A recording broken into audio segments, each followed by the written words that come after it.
Hey everyone, per your requests, I'm starting Soul Land 5, the Rebirth of Tang San today. My channel ISN and Oppos, T monetized, so if you and Oppos able to, please support me on PayPal to help me stay active. Chapters 361 through 380 of the previous episode. The Shrek squad enters their decisive 10th battle at the Great Beast Fighting Arena to earn noble status. Their opponents are the Unbeatable Squad, led by the Lion Tiger Sword Saint, a peak 9th Order warrior possessing both Golden Lion and Golden Tiger bloodlines. Tang San isolates the Sword Saint, using his Sky Shatterer hammer and Ghost Shadow perplexing track to evade deadly strikes before delivering a crushing headshot. Meanwhile, his teammates, boosted by the Spirit Fusion Array and Dubai and Oppos' luck manipulation, eliminate the rest of the enemy team. Their 10th consecutive victory earns them wealth and nobility, igniting immense hope among the human vassals in Kali City. Returning to the Golden Valley, Tang San teaches his team advanced hidden weapon crafting and establishes a teleportation array linked to their academy. He also helps Dubai break through to the 6th Order of the Celestial Fox transformation, growing a third tail and mastering misfortune. The team then travels to the Ancestral Court to climb the sacred mountains and gain insights. Tang San easily conquers the Sword Saint Palace, earning a Sword Command token. At the Celestial Fox Palace, he assimilates misfortune using his Lion Tiger aura, passes the trial, and is gifted a Fortune Stone. Finally, Tang San faces his greatest challenge at the Crystal Palace, where he must fight increasingly perfect replicas of himself. After defeating several, the remaining replicas fuse into one entity controlled directly by the Crystal Demon Emperor.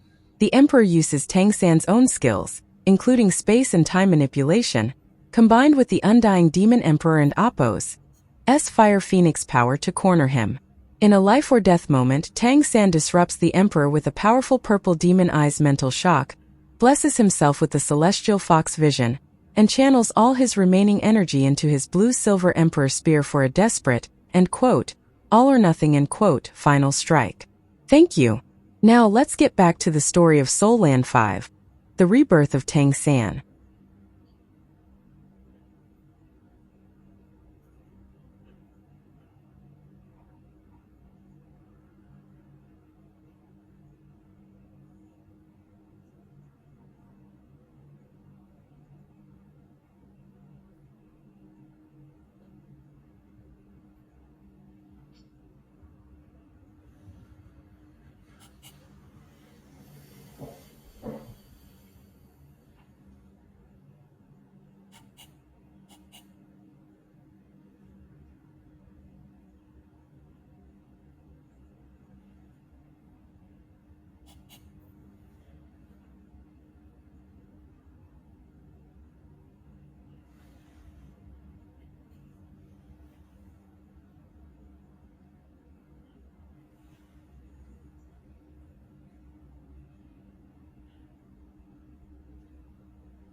But at that moment, the Crystal Demon Emperor and Oppos' form suddenly became ethereal, like a bubble.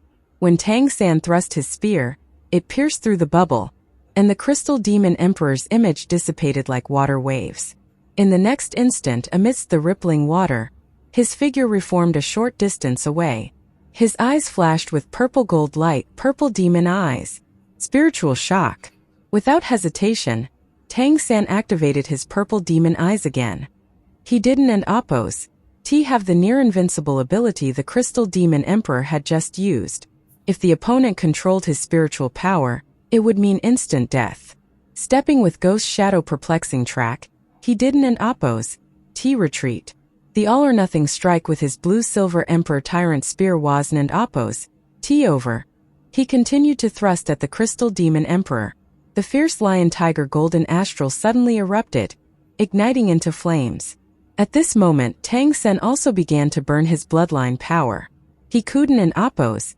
Hesitate any longer. The opponent was simply too strong, with one powerful ability after another, each nearly at the level of a first-tier bloodline. The opponent and oppose. Phoenix transformation forcibly suppressed his golden rock transformation. He had to continue the onslaught. With their spiritual powers nearly equal, neither could dominate the other with their purple demon eyes. Tang San and Appo's spear had already reached its target. The omnipotent Crystal Demon Emperor fully displayed their power at this moment.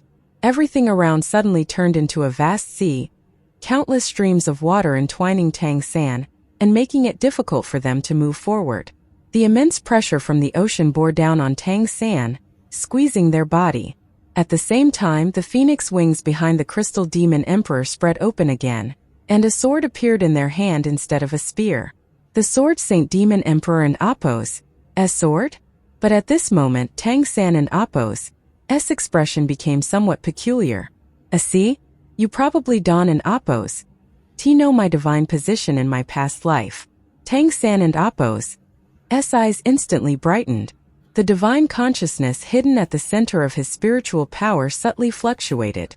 If the Crystal Demon Emperor could see his sea of consciousness now, they would find it had turned azure blue. The Crystal Demon Emperor and Appo's sword slashed down towards Tang San, bound by the water. Their crystalline figure moved almost instantly, using the peacock transformation and Appo's teleportation. But in the next moment, all the surrounding space suddenly froze. The water trapped in Tang San transformed into a massive whirlpool, sweeping the Crystal Demon Emperor inside. The platinum flames on Tang San and Appo's body surged again. He knew the reason the Crystal Demon Emperor had chosen to trap him with water was likely due to the influence of the fortune bestowed upon him. Likewise, propelled by the water, Tang San and Appo's body shot forward like a cannonball, crashing into the replica possessed by the Crystal Demon Emperor. Interesting. The melodious voice sounded again. The next moment, Tang San saw the replica trapped in the water suddenly swell, transforming into a giant over 20 meters tall. The water trapping him abruptly shattered. At this moment, Tang San and Appo's body collided with the giant replica, but he was met with a massive palm. Tang San felt the immense force the moment they collided, a power he couldn't and Appo's possibly resist. He immediately activated the peacock transformation. At this moment, the Crystal Demon Emperor couldn't and Appo's control the fragmentation of the surrounding space. Tang San reappeared tens of meters away, but the immense force from the collision hadn't and Appo's entirely dissipated due to the teleportation. His body was still forcefully slammed into the ground, producing a muffled bang. The giant replica and Appo's hand opened and dark golden claws extended from its fingers. As they extended, the surrounding air was torn apart. Is this the behemoth bloodline power of the sky-splitting Demon Emperor? But in the next moment, the claws retracted quickly, and the replica and Appo's body returned to its original Tang San form. The replica grinned at Tang San. 1 minute is up. Tang San exhaled deeply, collapsing to the ground and gasping for breath. Did the opponent follow the 1-minute rule? In fact, during that intense battle, he had no way to keep track of time.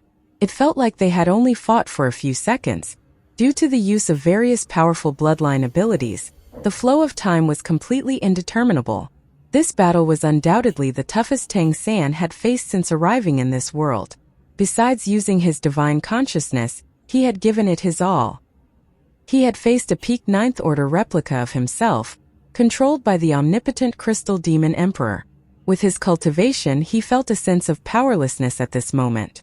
He had thought his mastery of various bloodline powers was already formidable, but the crystal demon emperor controlled many more, far beyond his imagination. Was this guy truly omnipotent? And now that he had exposed so many of his bloodline powers, how would the crystal demon emperor deal with him? This time he had indeed miscalculated. He hadn't opposed. He expected the first demon emperor to take such an interest in someone as insignificant as an 8th order cultivator like himself. Congratulations, you passed my test. The replica gave Tang San a strange smile, and in the next moment, it dissolved into a shadow and quietly flowed into Tang San and Appo's body. Immediately, all the insights from the previous battle, particularly those from the replica and Appo's perspective, surged into Tang San and Appo's mind. He felt a tremor in his spirit, as if his brain was filled with new knowledge. It took him a full moment to gradually regain his senses.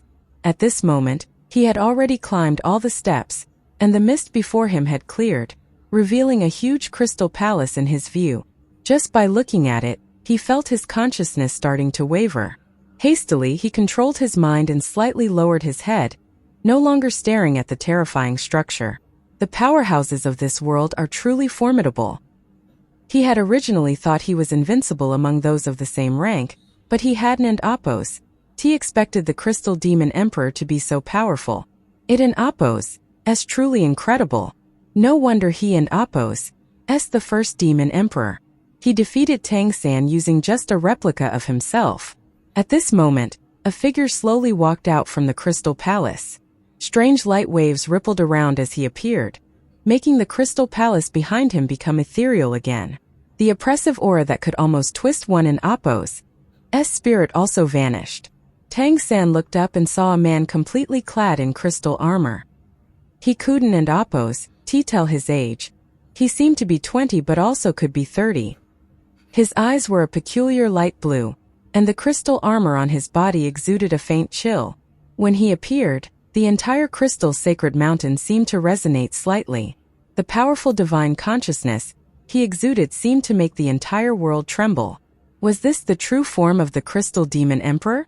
An ordinary 8th or 9th order demon or nymph couldn't Appo's discern this figure and Appo's cultivation level, but Tang San, with his divine consciousness, could immediately sense the aura this figure emitted.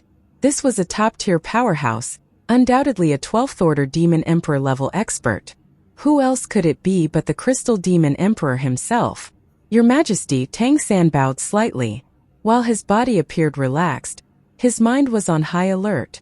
If the other party decided to kill him due to the multiple bloodline powers he had displayed, he would have no choice but to activate his divine consciousness at all costs and hope for a slim chance of survival. The crystal demon emperor stopped 10 meters away from Tang San. Without moving his lips, the melodious voice from the earlier battle echoed out. The various bloodline powers you used on and Appo's seem to be replicated. How did you achieve this?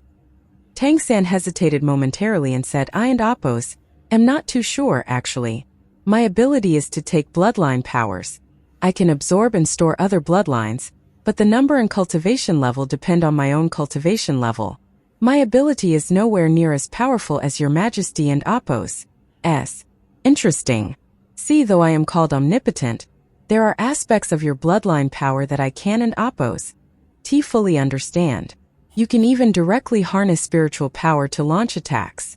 That is not a bloodline power but an application of spiritual power.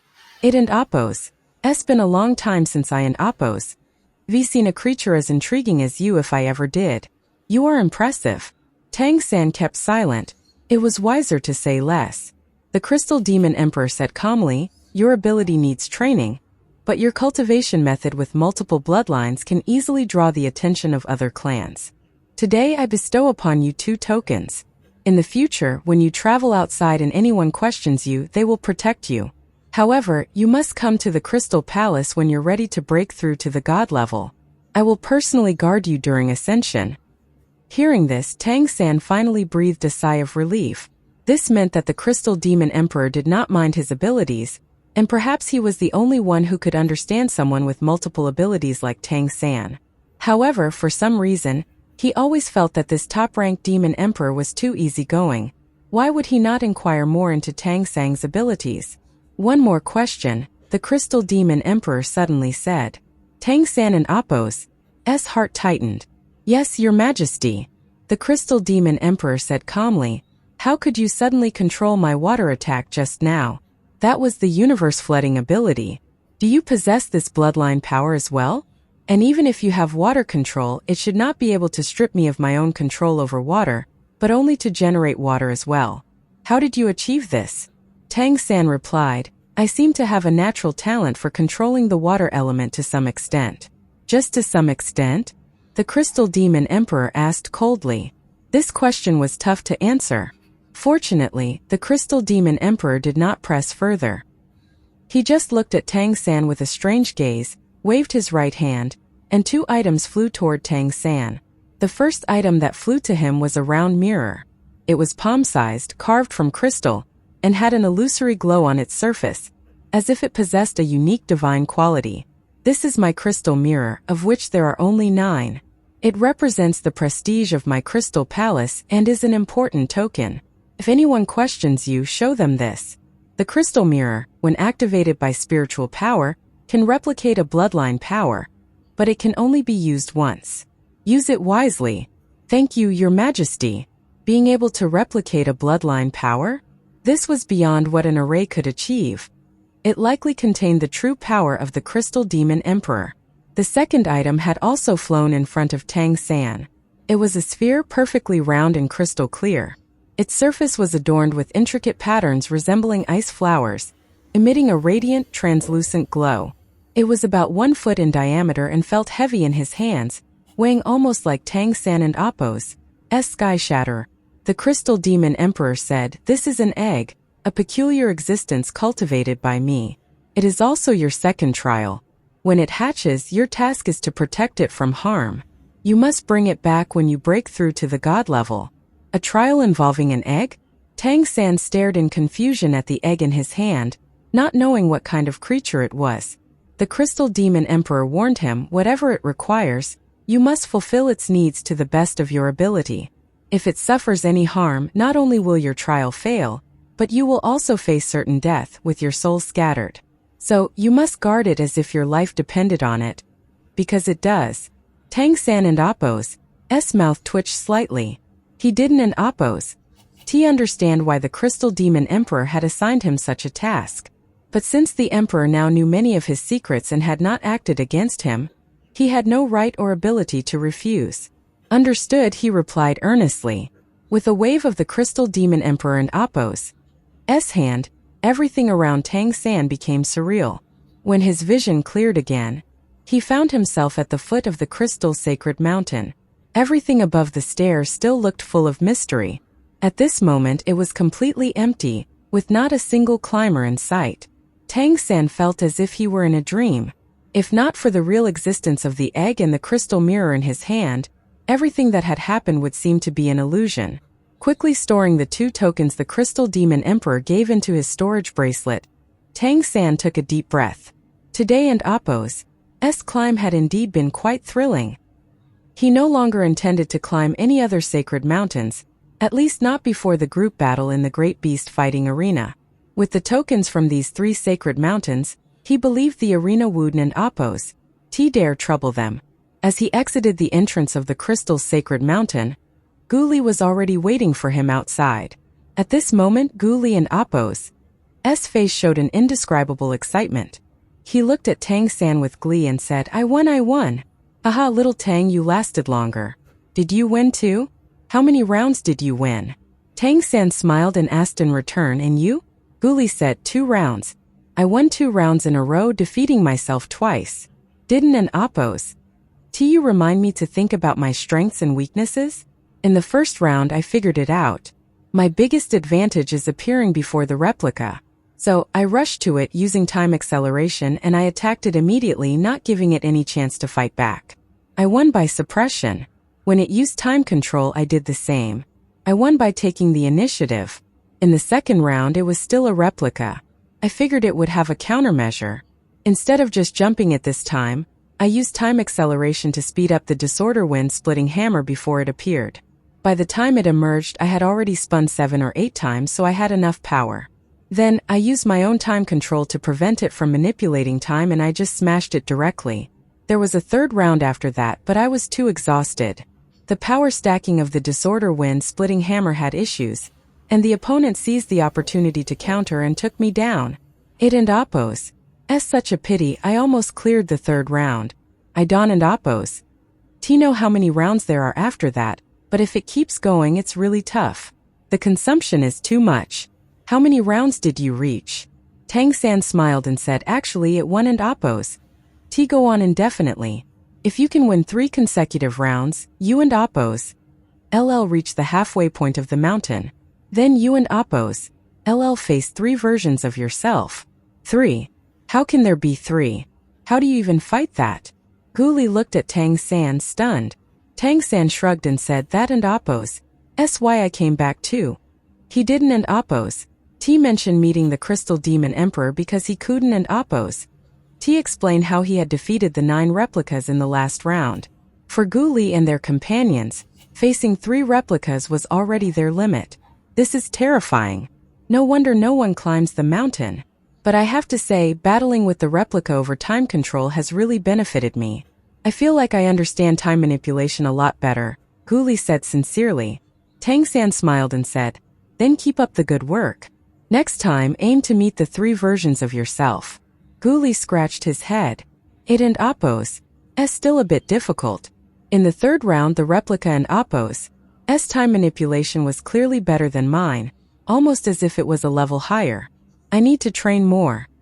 Inside the Grand Crystal Palace, everything was naturally made of crystal.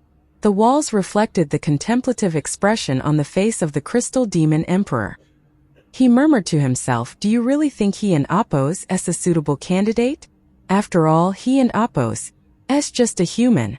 Besides Don and Oppos, you find his origins and abilities somewhat peculiar? Some of his powers aren't and Oppos. Derived from his bloodline, and in fact they are not granted by a bloodline at all. Another melodious voice sounded, equally indistinguishable in gender but very pleasant to hear, and it was identical to the Crystal Demon Emperor and Oppos' voice. As you said, he and Oppos is a human after all. Who knows what kind of latent abilities they have? Also, this human is intriguing. He doesn't and Oppos. Know that he passed my test because he didn't and Oppos. Abandoned his teammates. He was willing to risk his life to challenge me, so I chose him. It has nothing to do with race or ability. The most important thing is character. Besides Don and Oppos, you find his abilities fascinating? Imprinting a bloodline power within oneself, that's certainly something new. Omnipotence is omnipotence, but ultimately it's just simulating others' abilities without truly possessing them. It's also limited to 3 bloodline abilities at once, but I'm convinced that he can do more than that. This might just be the right direction for future research. The Crystal Demon Emperor said, your choices have never been wrong, and I believe this time one and Oppos. Be an exception. That and Oppos is certain. You go and rest now. No matter how well the old fox can manipulate fate and predict the future, he won and Oppos. See this one coming, ha ha ha. Tang San and Guli had finished their climb the fastest. The others were undoubtedly still cultivating. Tang San and Guli decided to pick up Dubai first, then Wu Bingji and Cheng Zicheng. By the time they returned to their residence, it was already evening. Everyone was exhausted. After a simple dinner, they returned to their rooms to digest the day and Oppos' gains. Tang San also returned to his room. He wasn't an Oppos. Tired, but today and Oppos' experiences had significantly impacted him. The pressure the Crystal Demon Emperor brought made him realize that his situation was beyond his control. This feeling was particularly uncomfortable for someone who was once a god king. If you're someone who used to control everything, it's harrowing to have your life in the hands of another. Tang San was now painfully aware that if he had to face the true Crystal Demon Emperor, or any of the other demon and nymph emperors for that matter, he would be doomed. Even if he used the bit of divine consciousness he had recovered, he would have no chance of escaping. Intimidating the Crystal Phoenix Demon Emperor was one thing given the right circumstances, but he would have no chance if it came to a real fight. He needed to hurry and become stronger. Now that he had calmed down and recalled the various abilities the Crystal Demon Emperor had displayed, he knew that most of them were powerful first-tier bloodline abilities, some of which he also possessed. But Tang San always felt something off about the Crystal Demon Emperor and Appo's replication ability. Could he really possess all the bloodline powers in this world simultaneously? Could he indeed be omnipotent? No, that is not possible. It doesn't make any logical sense. As a former God King, Tang San knew very well that power had its limits, whether human or divine. There was no such thing as true omnipotence. That scenario simply did not exist. So where did the Crystal Demon Emperor and Appo's limits lie? Or rather, what was wrong with his bloodline power replication? The secret needed to be explored. Course not now. He was still too weak and had no qualifications to explore it yet. With this in mind, he took out the 2 tokens the Crystal Demon Emperor had given him. The small mirror and that peculiar perfectly round egg. The Crystal Demon Emperor had made the mirror and Appo's function very clear. It could replicate a power and use it once. Then it would have to replicate it again. Holding the round mirror gave him a strange feeling. Tang San silently scanned its material with his spiritual power, and found it was something he had never seen before. Even with his experience, he simply couldn't and Appo's identify the material from which the mirror was made, which was very peculiar. In any case, since he couldn't and Appo's tell what it was, he would have to use it and see how it worked. Silver light flickered as the bloodline power of the peacock transformation slowly gathered in him. When he used his spiritual power to guide this silver light into the round mirror in his hand, a phantom-like vortex appeared on the mirror and Appo's surface, pulling the silver glow into it like a whale swallowing water. Moments later, silver patterns resembling peacock feathers appeared on the surface of the crystal mirror. Everything then returned to calm. When Tang San tried to inject more energy into it, he found that he could no longer do so. He then injected spiritual power into it, instantly connecting with it. Then he activated it. Silver light emerged from its surface. With a flash of light, he suddenly appeared several meters away in the living room. The light patterns inside the crystal mirror quickly faded. This was truly miraculous. This item could be life-saving in critical moments if the replication was used well.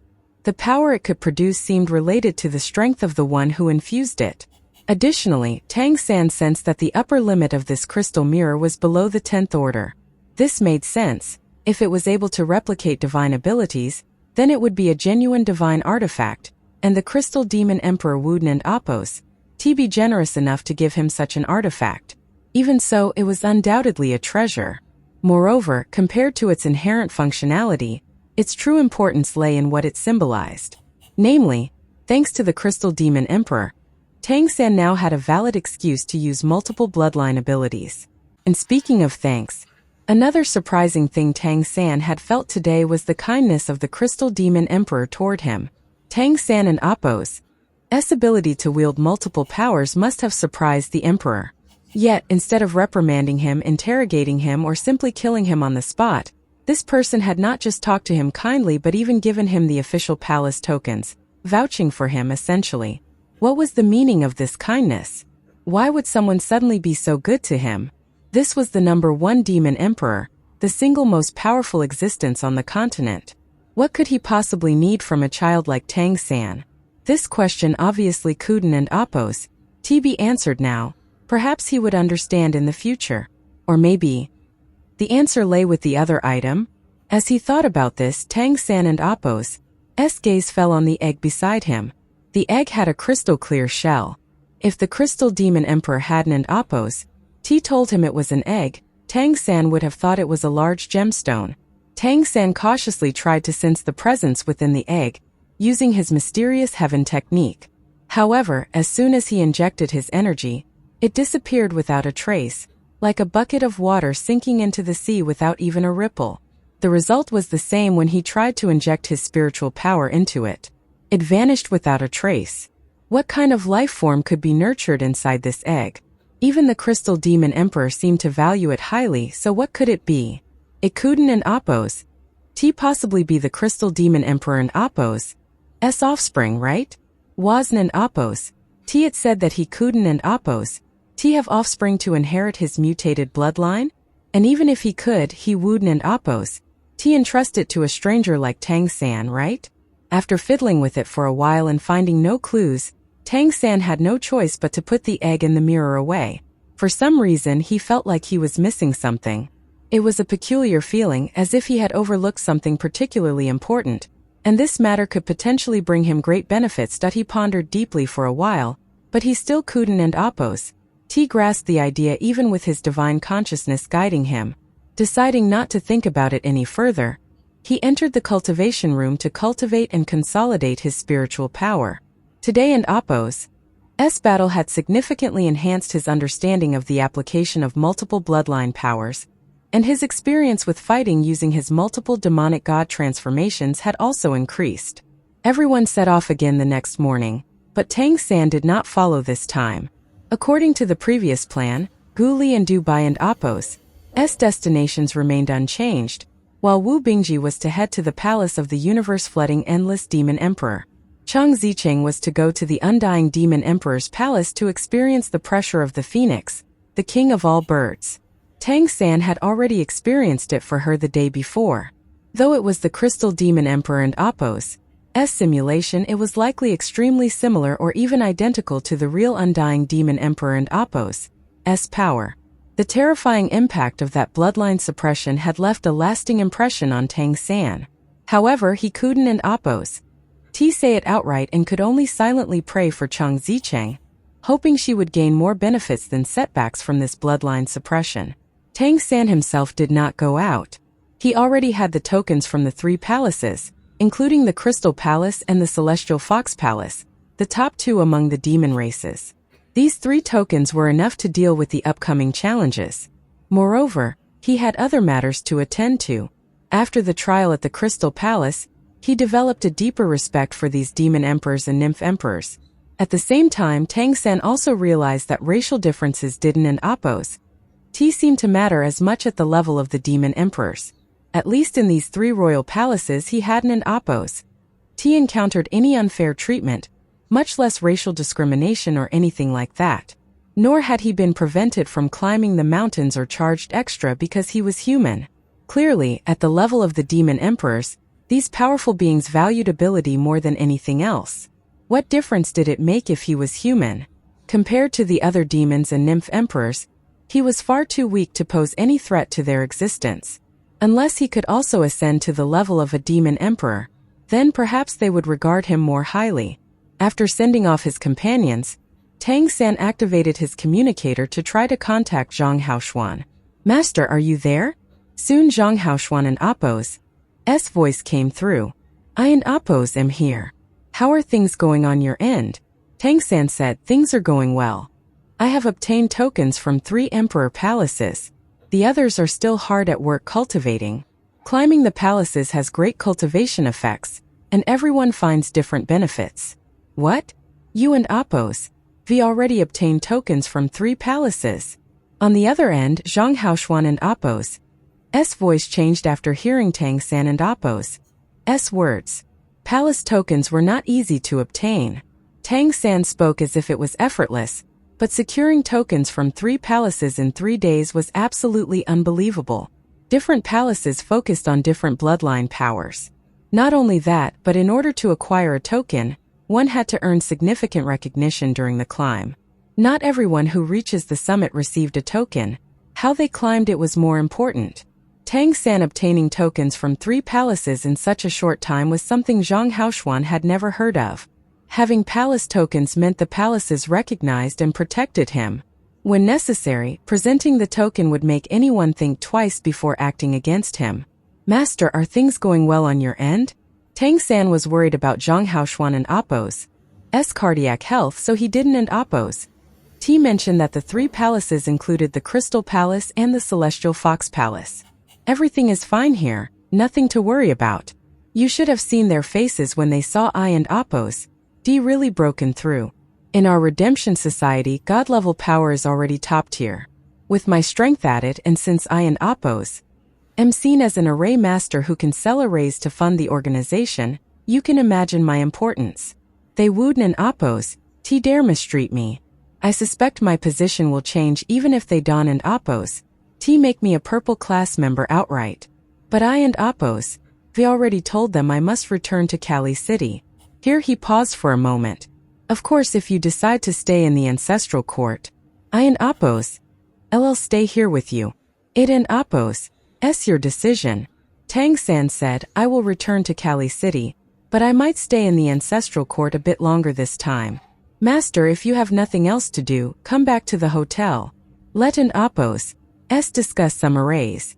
We also need to prepare to visit the Etherhorn Merchant Association. Hearing about studying arrays, Zhang Haoshuan immediately agreed with enthusiasm. Alright, I and oppose. I'll come back right away. Thanks to Tang San's teachings, he had already mastered the spirit summoning array. Additionally, he had nearly mastered the basic teleportation array. Illusion arrays and linked arrays were too complex to grasp quickly, but he wasn't an oppose, in a hurry.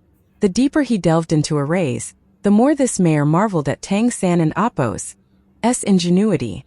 The door to the world of arrays was slowly opening to him.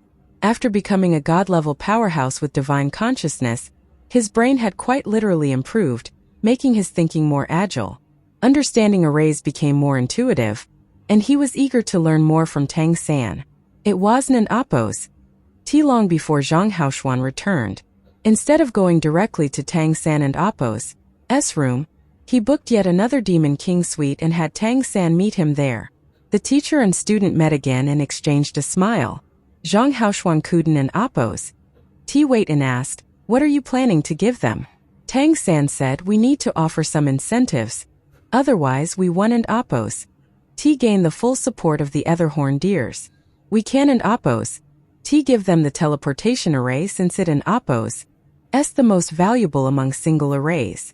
Let and oppose give them the spirit fusion array instead. Although it and oppose more complex than the spirit summoning array, with your current understanding of arrays, you should be able to master it quickly. Let and oppose get started right away. Alright. Zhang Haoshuan was overjoyed. Mastering another array would deepen his understanding of arrays in general, and he was eager to learn more. I and oppose. V already inquired about the auction. In about half a month, there will be a large-scale auction in the ancestral court. Such auctions only happen twice a year. There should be many good items appearing. Do you think our array discs can shine there? Tang San nodded and said, we need enough funds to buy good items, so how can we do that without bringing in some good things ourselves? In the next few days you can practice making the spirit fusion array disc and I and oppose. LL also put some elbow grease in and produce a few things. Then we and oppose. LL send them to the auction. In the following days, the other 4 members of the Shrek squad continued their mountain climbing cultivation. Reaching the summit was impossible with their current strength, but they each gained many benefits during the climbing process. During Chang Zicheng and oppose's climb of the undying sacred mountain, for instance, she was nearly burned to death. It was practically like a volcano. However, after being scorched like a roast chicken, she found that her bloodline seemed to have been purified. The pain was immense, but the benefits she gained were equally significant. In comparison, Wu Bingji handled the Endless Demon Emperor and oppose's Endless Palace much more smoothly. Water and ice shared the same origin, and there he was able to understand much more about the various transformations of water. These insights greatly benefited him. His climb of the Endless Palace was also quite speedy due to his refined control over the ice element.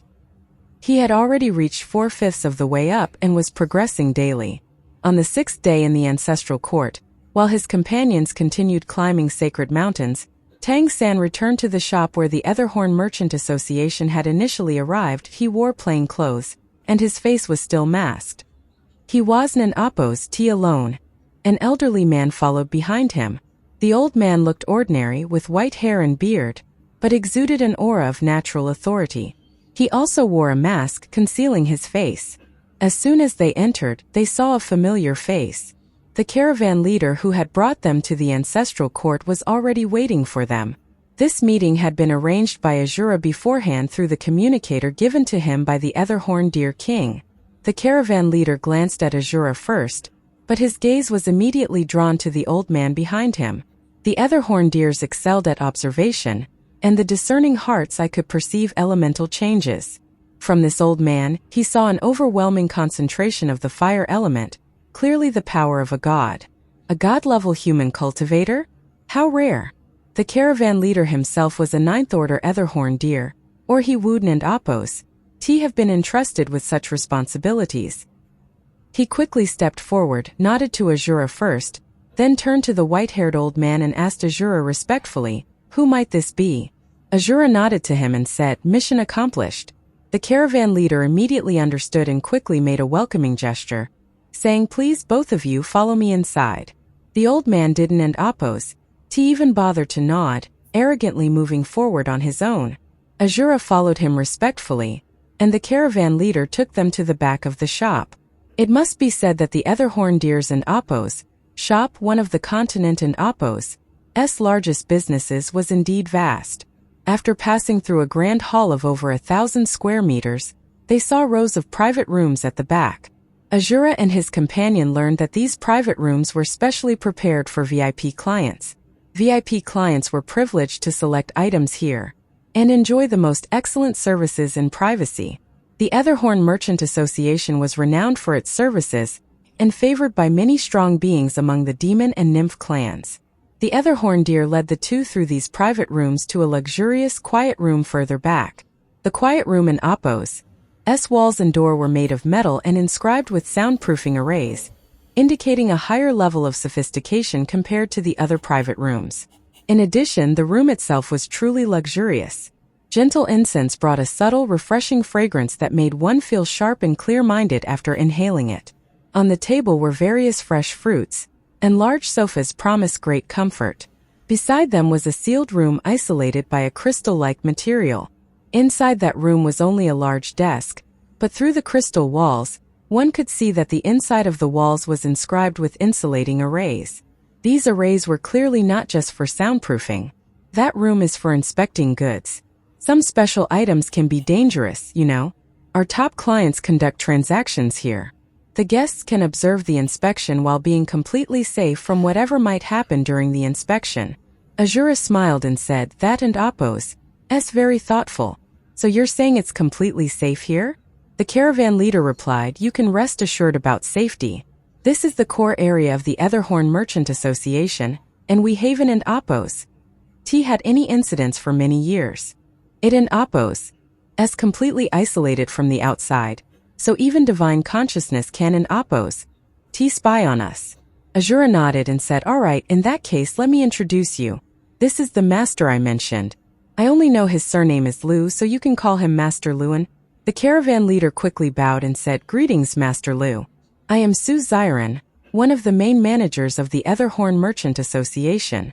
It and Appos' an honor to meet you." Master Lu snorted slightly through his nose and said nothing. Azura quickly said, "I was fortunate to find Master Lu truly fortunate. I and Appos' already told Master Lu about the Arena Master and Appos' sincerity and the strength of our Etherhorn deer lineage. That and Appos' why he reluctantly agreed to come with me." Su Xiren, being a shrewd and perceptive individual, immediately bowed again upon hearing this, thanking Azura in his mind for the our part. "Thank you so much for sparing us some time, Master Lu." Master Lu waved his hand and said, "No need for pleasantries. Let and Appos' get to business." Su Xiren quickly straightened his back and said obsequiously, "Before coming here, the Arena Master gave me some instructions. If we could get in touch with you, we would do our best to meet any of your requirements." "So, what would be these requirements?" Master Lu said indifferently, "Azura has already told me about your situation. My requirements are simple. You can act as my distribution channel, but I don't and Appos' guarantee quantity or time. You pay upon delivery and I set the price. Azura will be our contact. I usually stay in the ancestral court." He flicked his hand as he spoke, and an item flew to Su Xiren. Su Xiren caught it and upon seeing what it was, almost instantly sprang up and stood straight. He held the item above his head with both hands and bowed respectfully, saying, "Long live the Sword Saint." What Master Lu had thrown to him was a sword-shaped token, the symbol of the Sword Saint Palace. Su Xiren, thinking quickly, respectfully handed the Sword Saint token back to Master Lu and said, "I understand. Master Lu, we have no issues with most of your conditions, but for pricing we need to evaluate the array discs you provide. What do you think?" Master Lu waved his hand, interrupting him, and said, "There is no need for that. The market will speak. The array discs I sell to you will all appear at an auction beforehand. We and Appos LL use the auction price as the standard." Su Xiren and Appos S eyes lit up. That one in Appos T be a problem. But can we have exclusive selling rights? If they could secure exclusive rights to the array discs, it wouldn't Appos T matter if they sold them at auction prices or higher prices. With the Etherhorn Merchant Association and Appos S channels and some marketing, they were guaranteed to make a huge profit. But Master Lu shook his head. "You and Appos have seen the token. Do you think I can give you exclusivity? Giving you some already involves risk. I and Appos am doing this partly because Azura once helped me greatly as a favor to him, and partly to earn more money to buy materials for array research. By the way, in the future you can also pay in materials also valued at auction prices." Without much hesitation, Su Xiren immediately nodded and said, "All right, we and Appos I'll do as you say, Master." If they were to trade in materials, the difference between the purchase price of the materials and the auction price would leave considerable room for profit. Su Xiren had an Appos T realistically expected to secure exclusive rights, especially given the declared affiliation with the Sword Saint Palace. Exclusivity was hardly ever on the table anyway, but even without exclusivity, getting a portion would still mean significant profit. Master Lu nodded in satisfaction. Su Xiren asked Master Lu, "How many array discs do you plan to provide us? What types and numbers are we looking at?" Master Lu glanced at him and said, "Hard to say. It depends on my mood." Su Xiren nodded thoughtfully. "I fully understand the difficulty of creating these array discs. They are the fruits of your hard work. How about this? We can offer an additional 10% on top of the auction price, but we hope you can provide at least half of your finished products to our Etherhorn Merchant Association." What a shrewd businessman. Azura Kuden and Appos T help but secretly admire Su Xiren and Appos S negotiation skills. He was also surprised at Su Xiren and Appos S authority within the Etherhorn Merchant Association. Decision-making without consulting the Etherhorn Deer King showed considerable autonomy. Offering 10% above the auction price, what would their profit margin be in that case? Novel Lunar logo. Novel Lunar. Home. Browse. Genres. Search novels. Login. Novel Lunar logo. Novel Lunar. Home. Latest updates. New novels. Completed. Ranking. Genres. Login. Soul Land 5. The Rebirth of Tang San. Chapter 386. Chapter 386. October 30th, 2025. Previous. 386. 1101. Next. Novel AI Studio explore our top 10,000 plus free novels. The Etherhorn Deers had become some of the top merchants on the Demon Continent for good reason. Master Lu fell silent, instinctively glancing at Azura, who gave no indication. Master Lu said, "Let and Appos S do it this way, but I can and Appos T guarantee an exact amount. I and Appos I'll do my best to provide half." Su Xiren was overjoyed and said, "That and Appos S wonderful. I hope we can have a pleasant cooperation, Master Lu. In the future, if you need any materials, you can always contact our shop. We can even provide whatever you need in advance and exchange it for array discs later, no problem." Full of sincerity, these 3 words perfectly describe his behavior at this moment. Master Lu nodded and said, "Indeed. There are some things I need your help to find.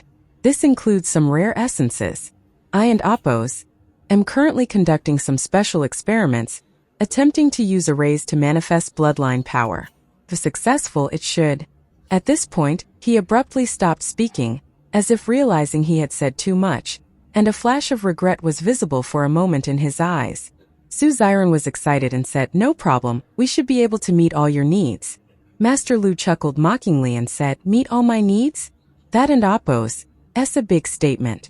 Are you saying that if I want the blood of the Crystal Demon Emperor or the Celestial Fox Demon Emperor, you could provide that too? Master Lu, please Don and Appos. Joke about that, Su Xiren said awkwardly. Master Lu said, who in Appos is joking? In bloodline array research, the stronger the bloodline, the better the effect. It's possible that using the Crystal Demon Emperor and Appos' blood for the array could temporarily grant the user that omnipotent ability. What? How is that possible? Su Xiren almost blurted out, his face full of disbelief. Master Lu said calmly, in this world nothing is impossible. That room can isolate energy, right? Azura, come with me. If we don and Appos, show some real skills they and Appos. Think I and Appos? I'm just bragging. As he spoke, Master Lu stood up and walked toward the room insulated with crystal walls and arrays. Su Xiren looked at Azura and quickly said, Brother Azura, I didn't and Appos. Mean it that way.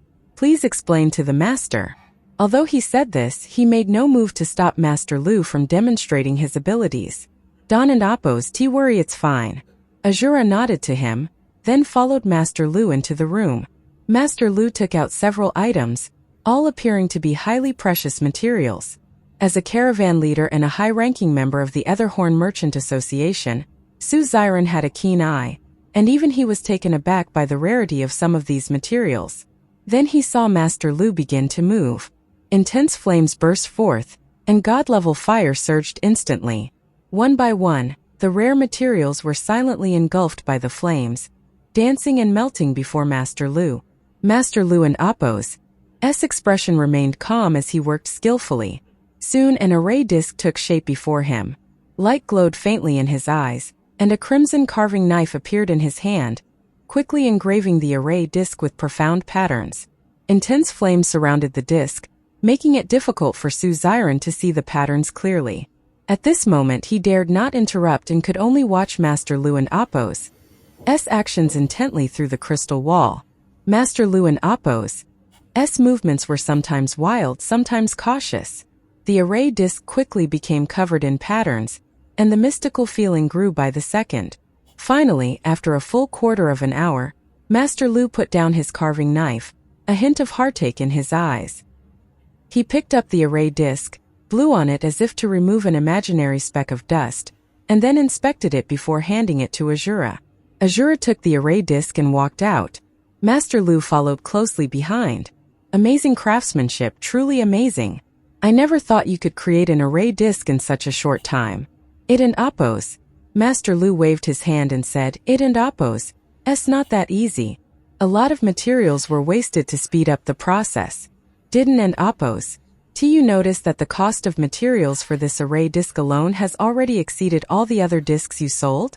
This is the cost of accelerated production. It needs some very precious catalysts. Anyway, you should recognize this array disc.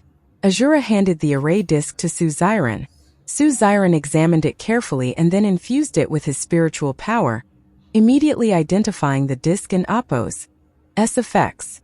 This was one of the array discs that the Shrek squad had used during their group battle in the Great Beast fighting arena, and it was far more important than the spirit summoning array. Moreover, the spirit fusion array disc had never been sold on the market. The fact that the other party had created a spirit fusion array disc in such a short time left Su Xiren with no further doubts. He bowed respectfully and said, I and Appos, we've seen it before. This is a spirit fusion array disc. I know what it does, but I am unable to give you a price for it. Master Lu said calmly, you and Appos, I'll know soon enough. It will appear at the Ancestral Court auction in half a month. There will also be a few new array discs which will help set the price. This disc is a gift to you as a gesture of goodwill. Just return the materials I used earlier. Master Lu, you and Appos. Very generous. Su Xiren was overjoyed and quickly put the array disc away. Obtaining an array disc for just the cost of the materials was an incredible deal. What Su Xiren did in Appos' know was that, in reality, making a spirit fusion array disc with ordinary materials would take more or less the same time. Many of the precious materials just used were wasted. Master Lu had intentionally crafted it this way to impress him. Master Lu, about the bloodline array you mentioned earlier, how far along is your research? Su Xiren asked tentatively. Master Lu said calmly, I knew you would ask about this. I and Appos. I'll show you something today. Otherwise, you one and Appos. Be motivated to find the essence blood for me. But crafting bloodline arrays is extremely difficult, and making the array discs is even harder, with a very high failure rate. I won in Appos. Embarrass myself by attempting it here. I and Appos. Given Azura a completed array disc. Let him show you. As he spoke, he sat on a nearby sofa, looking somewhat tired, and closed his eyes to rest. Su Xiren and Appos' eager gaze instantly turned to Azura. Azura nodded at him, then took out an array disc from his chest pocket. This array disc was a beautiful light blue, with many strange patterns on its surface. Each pattern was exquisite yet seemed to distort the viewer and Appos' vision, making Su Xiren feel slightly dizzy just by looking at it. Azura said, This is an array disc specifically crafted by Master Lu. This disc can harness the power of a plant-type bloodline. When Master Lu first began his research, he obtained various nymph bloodlines from the Solstice Empire. As you know, nymph bloodlines are relatively easy to acquire. The preciousness of this disc lies in the fact that Master Lu fused multiple nymph bloodlines into it, allowing them to devour each other and evolve, resulting in this creation. Its power can rival that of a third-tier bloodline. Despite multiple attempts, only this one disc has been successfully made, making it extremely precious. Fortunately, it's reusable. Su Xiren was not just shocked but outright frightened. An effect equivalent to the ability of a third-tier bloodline? How is that possible? This was simply unheard of. Master Lu said proudly, if I couldn't and Appos achieve what people think impossible, how could I call myself a master? Azura, demonstrate it for him. Yes, Azura responded respectfully, quickly manipulating the array disc with his hands. Immediately, strange light patterns appeared on the surface of the disc. These patterns generated complex energy fluctuations that even Su Xiren couldn't and Appos fully comprehend. Next, Azura suddenly rotated the disc and pressed it against his chest. Instantly, silver light radiated from the disc, and a blue-silver glint appeared in Azura and Appos' eyes. With his hands spread to his sides, thick vines surged from his palms, rushing toward Su Xiren to wrap around him. Startled, Su Xiren quickly retreated, but the vines instantly formed a large cage. Each vine rapidly sprouted sharp thorns, exuding a powerful bloodline aura. Azura made a grasping motion with his right hand, and the vines in his palm fused into a long spear, emitting an extremely sharp aura. It and Appos' really a nymph transformation. The other Horndeer's combat abilities were primarily in the realm of spiritual power, and in terms of observation, they were top-notch. The discerning heart's gaze allowed Su Xiren to be certain that this was indeed a bloodline power. And the bloodline power Azura had previously demonstrated was clearly a demon's bloodline. This meant Master Lu and Appos' words were true. He had indeed managed to fuse bloodline power into an array disc. This was too shocking for Su Xiren to even speak. At the same time, he realized their assessment of Master Lu had been too low, far too low. This can only be described as a divine skill. This array disc is equivalent to having a second bloodline. And this was just a third-tier bloodline array disc. What if they can really produce higher-level ones? Su Xiren didn't and Appos even dare to imagine it. Such an array disc could only be described as priceless. His voice trembled as he asked Master Lu, the array disc you created, what order of bloodline power can it emulate? And what is the highest tier it can reach? Master Lu said calmly, the bloodline tier it uses is the bloodline tier it has. As for the order, theoretically, I can make an array disc of the Demon Emperor level. However, I Don and Appos have the blood of a Demon Emperor, and my strength Isen and Appos enough to use it anyway. As it stands, I can probably attempt a 10th order disc, but it would require a lot of materials. Su Xiren gasped. Master Lu, I can and Appos guarantee anything right now. This matter is too significant. I must report it to my superiors. Please wait for my response, alright? Su Xiren and Appos' mind was a bit chaotic at this moment, and things were clearly beyond his pay grade. He was well aware that such a bloodline array disc might be merely precious to other races, but for the other Horndeers, who weren't adept at combat, it was nothing short of a qualitative leap. An absolute transformation. Master Lu pointed at Azura and said, "Contact him. He knows how to find me. That and Appos, it for today. Also, this blue-silver Emperor Ray disc is my gift to Azura. Don't even think about it. I hear he and Appos, participating in the Ancestral Court and Appos, team battle. This is for his protection. If anything happens to him, all our previous agreements are null and void. That will be all for now." With that, he stood up and walked out. Su Xiren quickly followed, respectfully saying, "Rest assured, Master Lu, regarding this team battle in the Ancestral Court, the Arena Master has already made plans to ensure Brother Azura and Appos' safe return. Don and Appos, worry, our agreement will be upheld. By the way, are you planning to sell these bloodline array discs?" Master Lu stopped and turned to look at him almost with pity. "Do you think these things can be sold just like that? Let me tell you, this is the only one that was a complete success. There are too few materials to work with, and I can and Appos keep researching on my own. Why do you think I want to cooperate with you? Do you think I can't make money otherwise? I just want a good environment and materials for my research." Yes, you and Appos rewrite. It and Appos. Truly our honor, Su Xiren nodded repeatedly. Right then, that and Appos it. Master Lu strode away. Azura whispered to Su Xiren, "Captain Su, I and Appos, I'll see the master off. I and Appos, I'll be back shortly." After speaking, he quickly followed Master Lu outside and entered the carriage. Su Xiren escorted them to the door, respectfully watching their carriage gradually disappear. Then he waved his hand and said in a low voice, "Follow them and see where they settle." Inside the carriage, Zhang Haoshuan removed the mask from his face, a smile appearing at the corner of his mouth. "This feels pretty good." This was all part of the plan he and Tang San had discussed. After careful consideration, Tang San had decided to cooperate with the Etherhorn Merchant Association. One reason was that the association and Appos' loyalty lay with the Peacock Demon lineage, meaning some of the money they earned would eventually go to the Peacock Demons. If Mei Gongzi could become the chief of the Peacock Demon clan, all this would naturally belong to her. Another reason was that as one of the largest merchant organizations on the continent, the Etherhorn Merchant Association and Appos' channels would undoubtedly be able to find many of the things Tang San needed. Of course, the so-called bloodline array disc was fake. Tang San could in fact make one if needed, but what he had told Su Xiren was entirely true. It would be extremely difficult to produce, and it would require a large amount of resources. There was no need for now. He needed to study it further.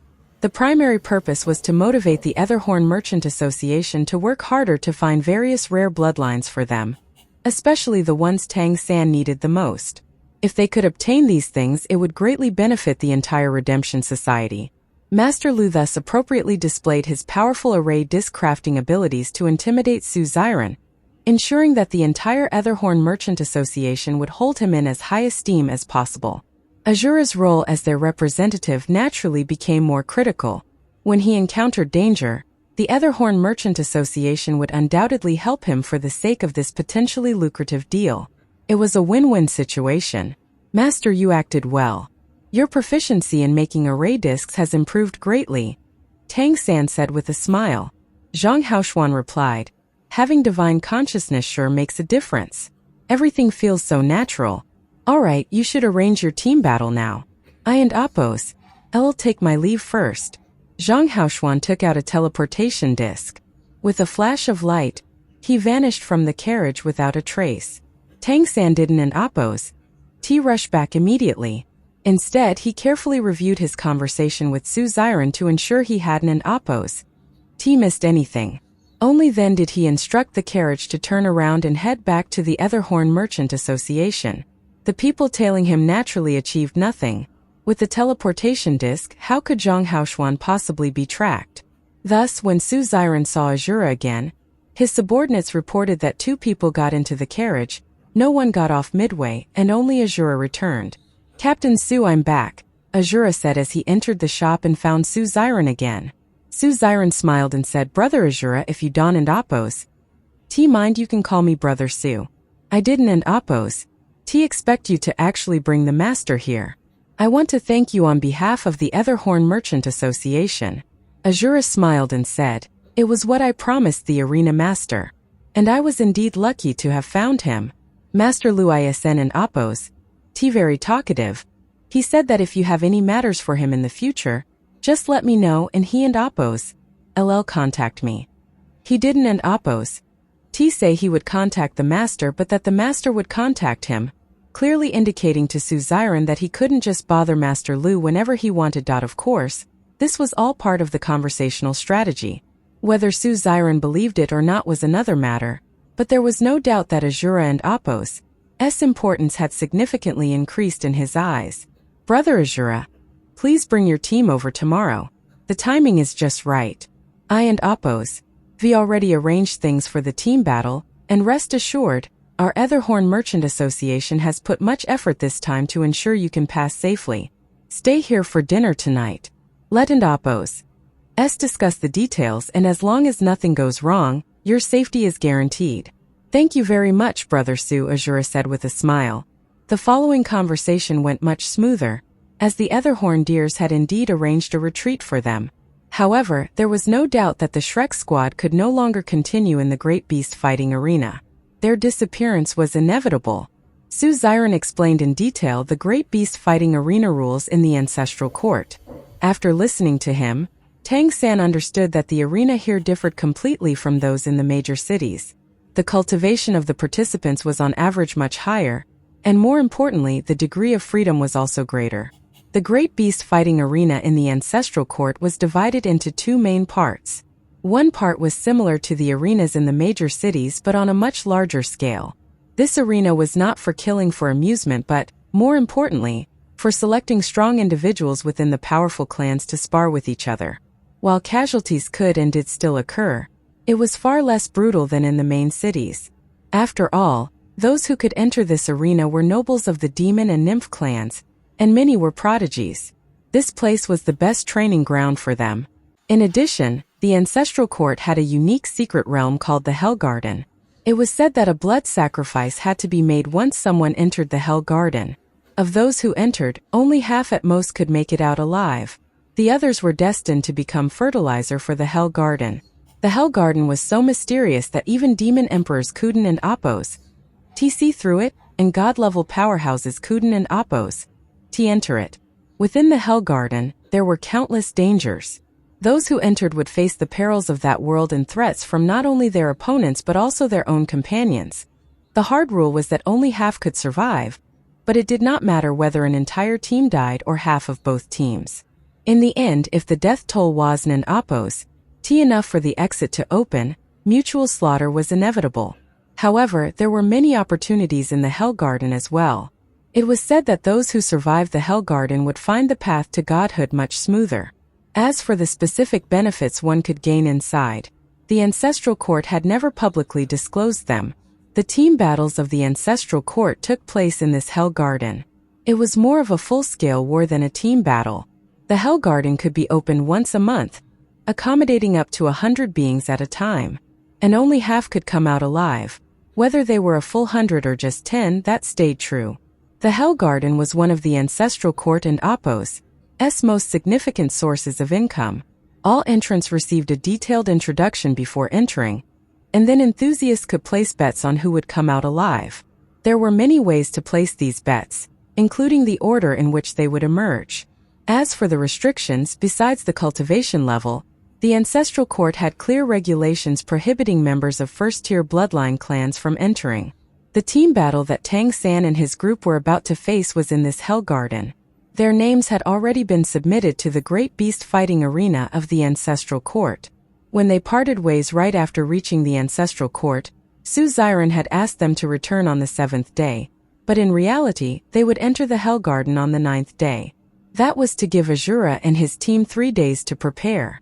The Hell Garden was known as the fairest and most free battleground. Those who entered would be sent to random places, and there was no theoretical limit to the number of members in a team.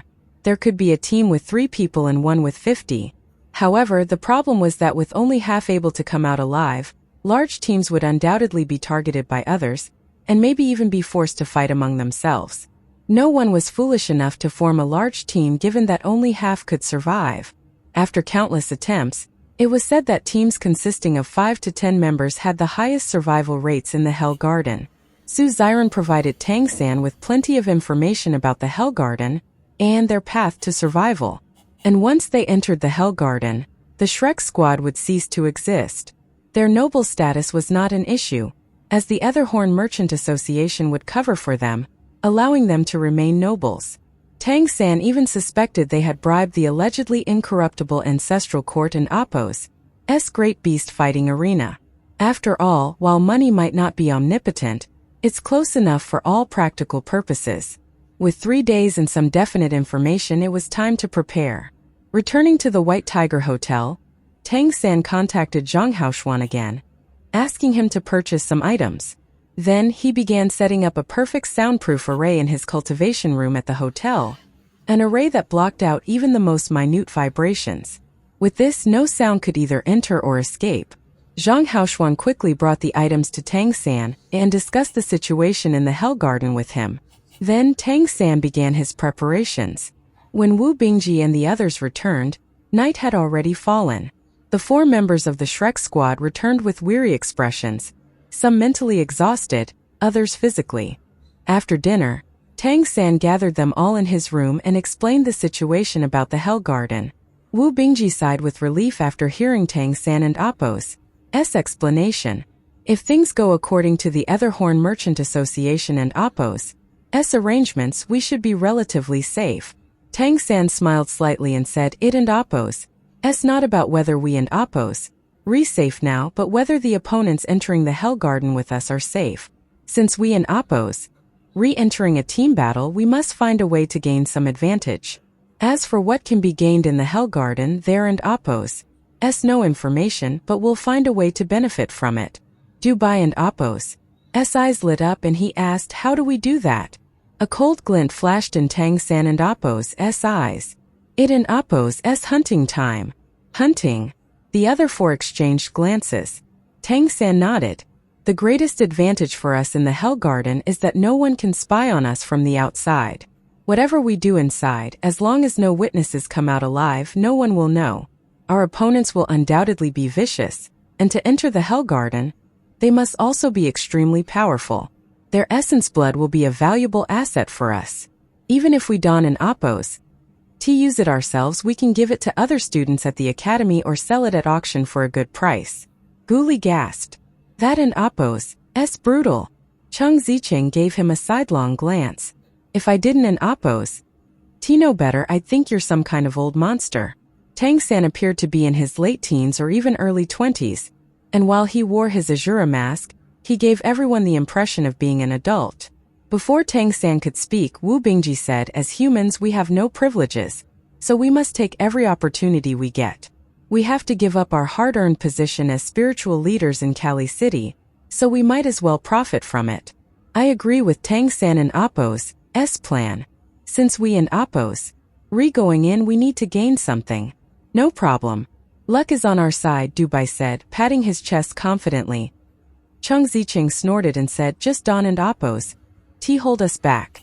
I and Appo's made a lot of progress recently, and it and Appo's the perfect time to show it off." Guli chuckled and said, "Me too. I and Appo's am slowly getting the hang of it. I think my future lies in time management." Tang San nodded and said, "I and Appo's LL make some hidden weapons and new array discs for you. We won and Appo's go to the Sacred Mountains for the next 2 days. Instead, we and Appo's LL practice and master these new weapons." Upon hearing about the new weapons, the eyes of the 4 lit up. Anything made by Tang San was bound to be top-notch. 2 days passed in the blink of an eye. On the day they were to enter the Hell Garden, the 5 checked out of the hotel early in the morning and went together to the Etherhorn Merchant Association. Su Zirwei was already waiting there. He handed Azura a storage ring, whispered some final instructions, and saw them onto the Etherhorn Merchant Association and Appo's carriage. The carriage in Appo's interior was spacious, but the windows were sealed shut. This was the rule. No one was allowed to know the location of the Hell Garden and Appo's entrance. The Hell Garden team battle participants would all gather at a designated place. Then these sealed carriages, isolated from spiritual power, would be driven by ancestral court personnel to the Hell Garden entrance. 5 sets of clothing were neatly arranged inside the carriage, all tailored to their sizes. The outfits were all black, tight-fitting uniforms with a hood that only exposed the eyes, nose, and mouth. This attire made it impossible to tell people apart, except for their overall body shape. This was to ensure that before entering, none of the Hell Garden team battle participants could see their opponents, adding an element of mystery. Tang San nodded to his companions. The 5 quickly changed into their black uniforms, chuckling when they saw that they barely even recognized each other. A light smile showed on Tang San and Appo's lips. For him, the more mysterious the upcoming team battle, the better. The carriage journey was long with 2 stops, but no sounds came from outside. Inside the carriage, only 4 crystals embedded in the corners emitted a faint glow, preventing it from being too dark. The 5 closed their eyes to rest, maintaining their optimal condition. After about an hour, Tang San suddenly opened his eyes. He felt a massive spiritual power enveloping the carriage. From that moment on, they could no longer sense anything outside with their spiritual power. Tang San closed his eyes again. After another half an hour, the carriage finally stopped. At that moment, all the insulation seemed to vanish, and sounds echoed from outside. Tang San nodded to his companions and was the first to get off the carriage. Outside, the sunlight was bright. Stepping out from the dim carriage, he squinted his eyes slightly to adjust to the light while quickly observing the surroundings.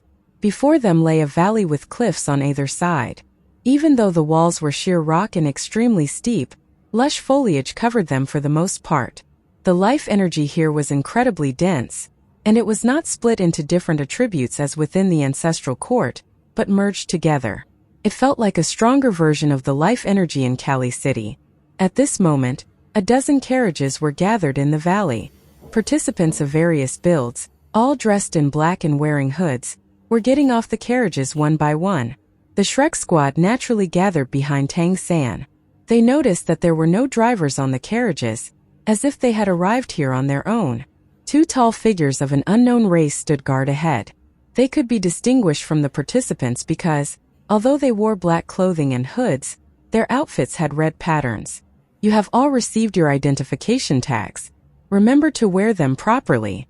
If you come out without your identification tag, you will be killed without mercy, one of the red pattern figures said coldly. Naturally, Tang San and his team also had them. They were numbered 11 to 15. These tags were related to the bets. After leaving the Hell Garden, they had to hand over the tags immediately to determine the order of exit. They also had to verify their own identities. The Ancestral Court and Appo's team battles required sponsorship, with each participating team having a sponsor behind them. They also had to pay a significant deposit. If the entire team was wiped out, the deposit would not be refunded. However, many forces were willing to sponsor teams to enter the battles. This was like betting on horses. Whoever had a sponsored team inside knew them best, so they had an advantage when it came to betting. Moreover, if the sponsored team survived, the sponsor would receive a reward worth several times the deposit. However, while many were willing to sponsor, finding suitable participants was another matter altogether. Tang San hung his identification tag on the left side of his chest. Since they were a team of 5, it didn't and Appo's team matter who wore which tag. Having numbered tags just made it easier to identify their teammates, at least at the beginning. If they got separated inside and a teammate was killed and their tag was taken, that would be another matter. Cases of someone impersonating an opponent to kill the others were not unheard of. Enter the passage, the red pattern figure said, pointing to the depths ahead. The passage between the cliffs stretched straight ahead, but the distant scenery appeared somewhat illusory, naturally giving an oppressive feeling. After all, this place was called the Hell Garden. The other teams of participants had already begun to walk deeper into the passage. Anyone who could get here was well aware of the rules. Fighting was strictly prohibited before entering the Hell Garden. Violators would be executed immediately. Once they were about 100 meters in, they began to hear strange whisper-like wailing sounds in the air. These sounds seemed to carry a strange magic, making them feel somewhat dazed. Tang San immediately noticed something was wrong. Under the influence of these whispers, his spiritual power seemed to become sluggish, and his thoughts slowed down. He did not resist. Undoubtedly, at the entrance to the Hell Garden, there would be ancestral court powerhouses observing all the entrance. It would be too conspicuous if he used his divine consciousness to clear his mind now. They continued forward for about 10 minutes, unaware of how far they had gone. Suddenly, the scenery opened up ahead. Tang San vaguely felt as if they had passed through a gate, and a whole new world lay beyond it. This was a very peculiar place, with strange lights and shadows flowing through the air. The scenery ahead was unclear and gave everyone a surreal, bizarre feel. If one stared closely at those lights and shadows, their mind would even feel as if it were sinking. At this moment, the identification tags on their chests emitted a faint heat, stimulating each participant present to wake up. Tang San noticed that the identification tags on the chests of different teams emitted glows of different colors. The 5 tags of the Shrek team emitted a pale green halo. In the next instant, the bizarrely lit world ahead seemed to twist violently. Then he felt a sudden whirl, as if a vortex had swallowed him, and the surrounding space changed dramatically. Sure enough, it was an isolated space, a separate plane. Tang San had seen many small planes when he was a god king. The condensation of powerful spiritual wills sometimes formed these unique planes, and sometimes they emerged after space fragments stabilized. These isolated small planes had to rely on a primary plane to exist long-term. Otherwise, they would dissipate quickly. The small plane named Hell Garden before him undoubtedly relied on Phelan Planet, and was under the control of the Ancestral Court. After obtaining some information about the Hell Garden, Tang San had carefully analyzed this place. First, it had to be an isolated space. Second, this space had to be unstable. Otherwise, God-level beings would be able to enter freely. It wasn't that God-level beings couldn't and oppose to enter at all, but rather that their entry could cause the space to collapse, destroying the entire small plane. Additionally, the benefits obtainable in this isolated plane were likely not material objects. If they were, they would have long been exhausted. In that case, it wouldn't and oppose to be used as a battleground for team battles. In essence, Tang San considered the Hell Garden a dangerous spatial battlefield. As he pondered, the surroundings suddenly emptied, and he felt himself falling. The scenery before him returned to normal, and cries of surprise came from around him. Without looking, Tang San reached out with his right hand and grabbed Dubai. On the other side, Chang Ziqing spread her golden wings and grabbed Wu Bingji and Guli by their arms. Tang San stepped on a brilliant white light, using the airflow to descend slowly. They had appeared in the air but were only about 10 meters above the ground. Tang San instinctively scanned the surroundings while quickly spreading his spiritual power to probe the area. What he saw was a somewhat magical world. The sky was dark as if it were night, but strangely, the ground was bright. Within their sight, the ground was covered with various flowers, each emitting a different glow. The soft radiance of the flowers against the night gave a mesmerizing effect. They had arrived at the Hell Garden. Recalling the information he had received from Su Xiren, Tang San controlled his descent toward a specific location. Chang Ziqing followed closely, flapping her wings as they landed together. One crucial piece of information Su Xiren had given Tang San about the Hell Garden was that warm-colored flowers were safe, while cool-colored flowers were dangerous. However, during the singing, safety and danger would switch. This was one of the Hell Garden and Appo's rules. At this moment, they were in a field of warm-colored flowers. The surrounding flowers were mainly light pink, orange, and pale red. Some taller flower stalks reached several meters, while others were only a few inches high. As they landed in the flower field, they were immediately concealed by the surrounding blooms. "It and Appo's so beautiful here," Chang Ziqing said softly. As a girl, the sight of glowing flowers all around her was incredibly moving. Wu Bingji gently tapped her shoulder, and Chang Ziqing immediately fell silent. Everyone in Appo's attention focused on Tang San. Tang San looked at his companions, smiled slightly and said, "The hunt begins now. Team battle rules. The sole objective for all teams entering the Hell Garden is to find the exit. The Hell Garden is vast, and there is only one exit. Whenever singing begins, the direction of the exit can be sensed. At the same time, the safety and danger of warm-colored and cool-colored flowers switch.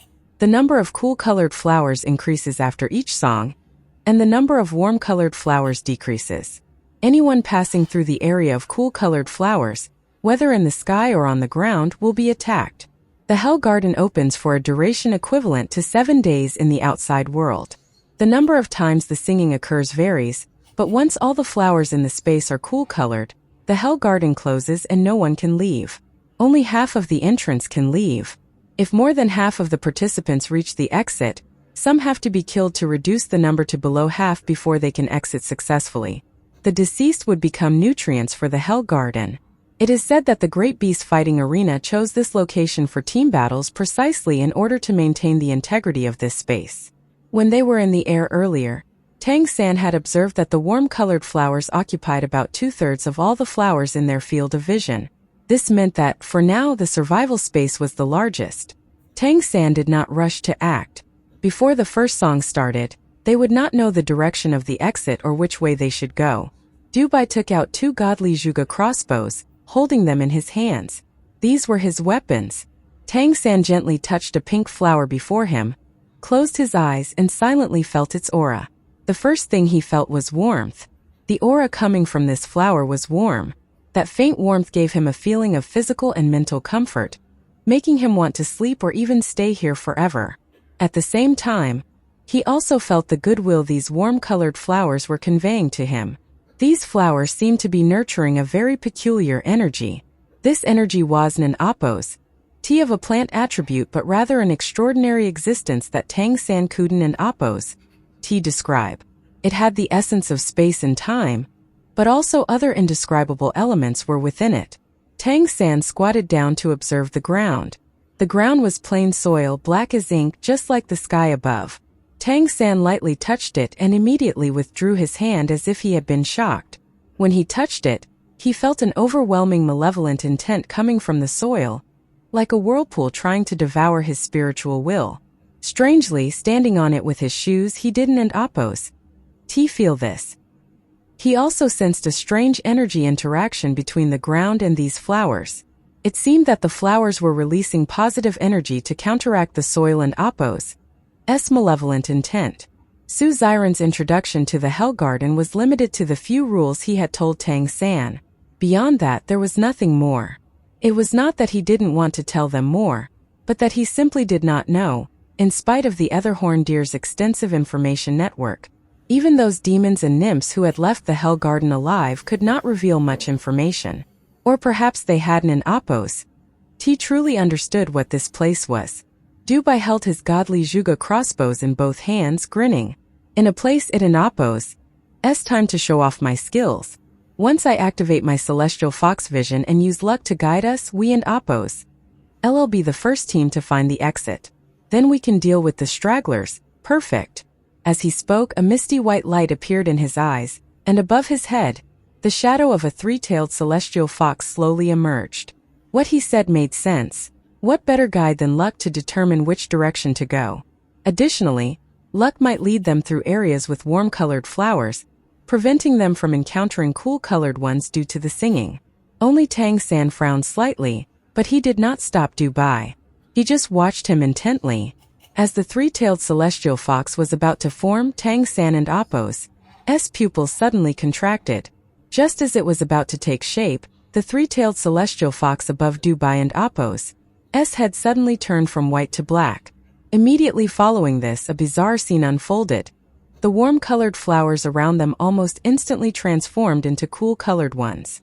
A chilling, murderous aura enveloped the 5 members of the Shrek team in an instant.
Everyone was watching Dubai, and noticed the moment the three-tailed celestial fox changed color.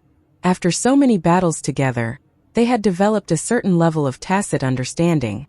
Guli almost instantly activated his chronocroc transformation, causing the flow of time around them to freeze. The three-tailed celestial fox above Dubai and Appo's head paused momentarily as it changed from white to black.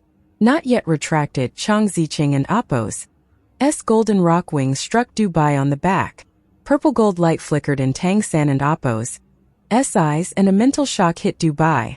Wu Bingji quickly conjured several ice shields to guard their surroundings. Dubai grunted as his celestial fox transformation was finally interrupted. The three-tailed celestial fox in Appo's shadow vanished, and the surrounding flowers stopped changing to cool colors and reverted to warm colors. All of this happened incredibly quickly. The flowers would have changed color if they had been even a fraction of a second slower. Dubai was nearly knocked to the ground by Chang Ziqing and Appo's wings. With Tang San and Appo's support, he barely managed to stay upright. His head throbbed from the mental shock, and he cried out in pain, "What are you doing?" Tang San helped him steady himself. Don and Appo's used the celestial fox transformation. Something in Appo's wrong. Dubai looked at him in confusion, adjusting his spiritual power to recover. Tang San frowned. "When you used the celestial fox transformation just now, it wasn't Appo's luck that descended, it was misfortune." Dubai stared at him in shock, frowning as he recalled the process of his activation. After spending several days in the Celestial Fox Palace, he clearly felt that his control over luck had increased significantly, and his bloodline seemed to have purified somewhat. He was eager to showcase his skills in this trial but hadn't Appo's expected such a result. How could this happen? Dubai murmured. "What did you feel when you used the Celestial Fox transformation just now?" Tang San asked. Dubai shook his head in confusion and said, "I can't Appo's say for sure. It felt strange, as if something was absorbing my power, and then my mood started to feel a bit irritable." Tang San said solemnly, "Don and Appo's used the Celestial Fox transformation for now. Everyone else, Don and Appo's make any rash moves. Wait here for the first singing. I and Appo's go check it out." As he spoke, he headed in a chosen direction toward the edge of the warm-colored flowers. The Hell Garden was very mysterious, and he needed to understand the true difference between the warm-colored and cool-colored flowers here. Dubai and Appo's situation was very unusual. Everyone had used their bloodline power, but only his Celestial Fox transformation showed a significant change, while the others in Appo's demonic god transformations were normal. This meant that the Celestial Fox transformation was affected here. Logically, only fortune could affect fortune. With the Lion Tiger Golden Astral protecting him, Tang San cautiously walked to the intersection of the warm-colored and cool-colored flowers. He was already over 100 meters away from his companions. From above, using spiritual power to sense, the distribution of the two colors of flowers appeared irregular and uneven. This area shouldn't Appo's affect his companions. Tang San squinted his eyes and stepped into the range of the cool-colored flowers. Instantly, the murderous aura he had felt before spread rapidly. He immediately sensed a strong suction force from the ground beneath his feet. The gravity increased dramatically, making him feel sluggish and unable to move. Moreover, he could clearly feel his bloodline power and life energy quickly draining away. Tang San and Appo's control over himself was nearly unmatched below Godhoodle. Yet even so, he couldn't Appo's stop the outflow of his life energy. Furthermore, the cool-colored flowers around him almost instantly grew wildly, as if nourished by his life energy. The once beautiful flowers, after growing explosively, revealed a hideous scene. Thorns protruded from the stems, and some large flowers exploded, each petal transforming into sharp blades sweeping toward Tang San. Other flowers suddenly grew larger, opening their petals lined with teeth-like barbs, aiming to bite him. Moreover, vines from the ground rapidly wrapped around, presenting a full-on assault from all directions. Tang San released a cold snort, and the Lion Tiger Golden Astral expanded, instantly forming a layer of white light around him. The white light disintegrated the attacks from the cool-colored flowers upon contact, turning them into powder. Simultaneously, Tang San activated the Lion Tiger Golden Astral and Apos S characteristic, attempting to temporarily devour the cool-colored flowers to acquire their traits. However, he stopped his action almost immediately. When the Lion Tiger Golden Astral destroyed the flowers and devoured their energy, Tang San felt an instant chill, as if something terrible was about to happen to him. What was this? Misfortune? Tang San immediately made a judgment. Someone else might not have had such a clear understanding, but he also had the Celestial Fox transformation ability. His sensitivity to fortune was keen, so he immediately understood what was happening to him. A massive white lion tiger silhouette appeared behind Tang San, its gaping maw emitting a thunderous roar. Instantly, the cool-colored flowers within dozens of meters shattered, clearing the area in front of him. Tang San quickly retreated into the area of warm-colored flowers. During his retreat, he forcibly used the Lion Tiger Golden Astral to help break free from the suction force under his feet, though his speed was much slower than usual. Fortunately, he was only at the edge of the cool-colored flowers, so he quickly returned to the warm-colored flower area. What was that feeling just now? Tang San frowned, feeling as though he had grasped something. The attacks in this hell garden seemed to be related to misfortune. When Dubai used the Celestial Fox transformation, luck turned into misfortune. The attacks from the cool-colored flowers also carried misfortune. At this moment, the area of cool-colored flowers he had destroyed was rapidly regrowing from the ground, soon transforming back into dense cool-colored flowers, shining with a cold and beautiful light. Using luck would lead to misfortune, even causing warm-colored flowers to turn cool and attack. So, what would happen if he directly used misfortune? Tang San and Apos S heart stirred. As the saying goes, expertise breeds courage. He had divine consciousness hidden within his sea of consciousness, so he was confident. He quietly activated the Celestial Fox transformation, and under the precise control of his discerning eye of heaven, a layer of pitch-black aura quickly appeared around him, enveloping him. The misfortune he released would affect the surroundings, not himself. The misfortune the Celestial Fox transformation generated accumulated as luck was continuously used. It needed to be periodically released outward to neutralize the luck, and Tang San had also accumulated some. As he released misfortune, his body trembled suddenly. He was shocked to find that the warm flowers around him were rapidly changing to cool colors, just like when Dubai used luck. But even more bizarre was the change in his spiritual perception. Tang San felt his spiritual perception range suddenly expand dramatically. In his perception, it was as if countless malevolent thoughts and misfortune enveloped everything around him.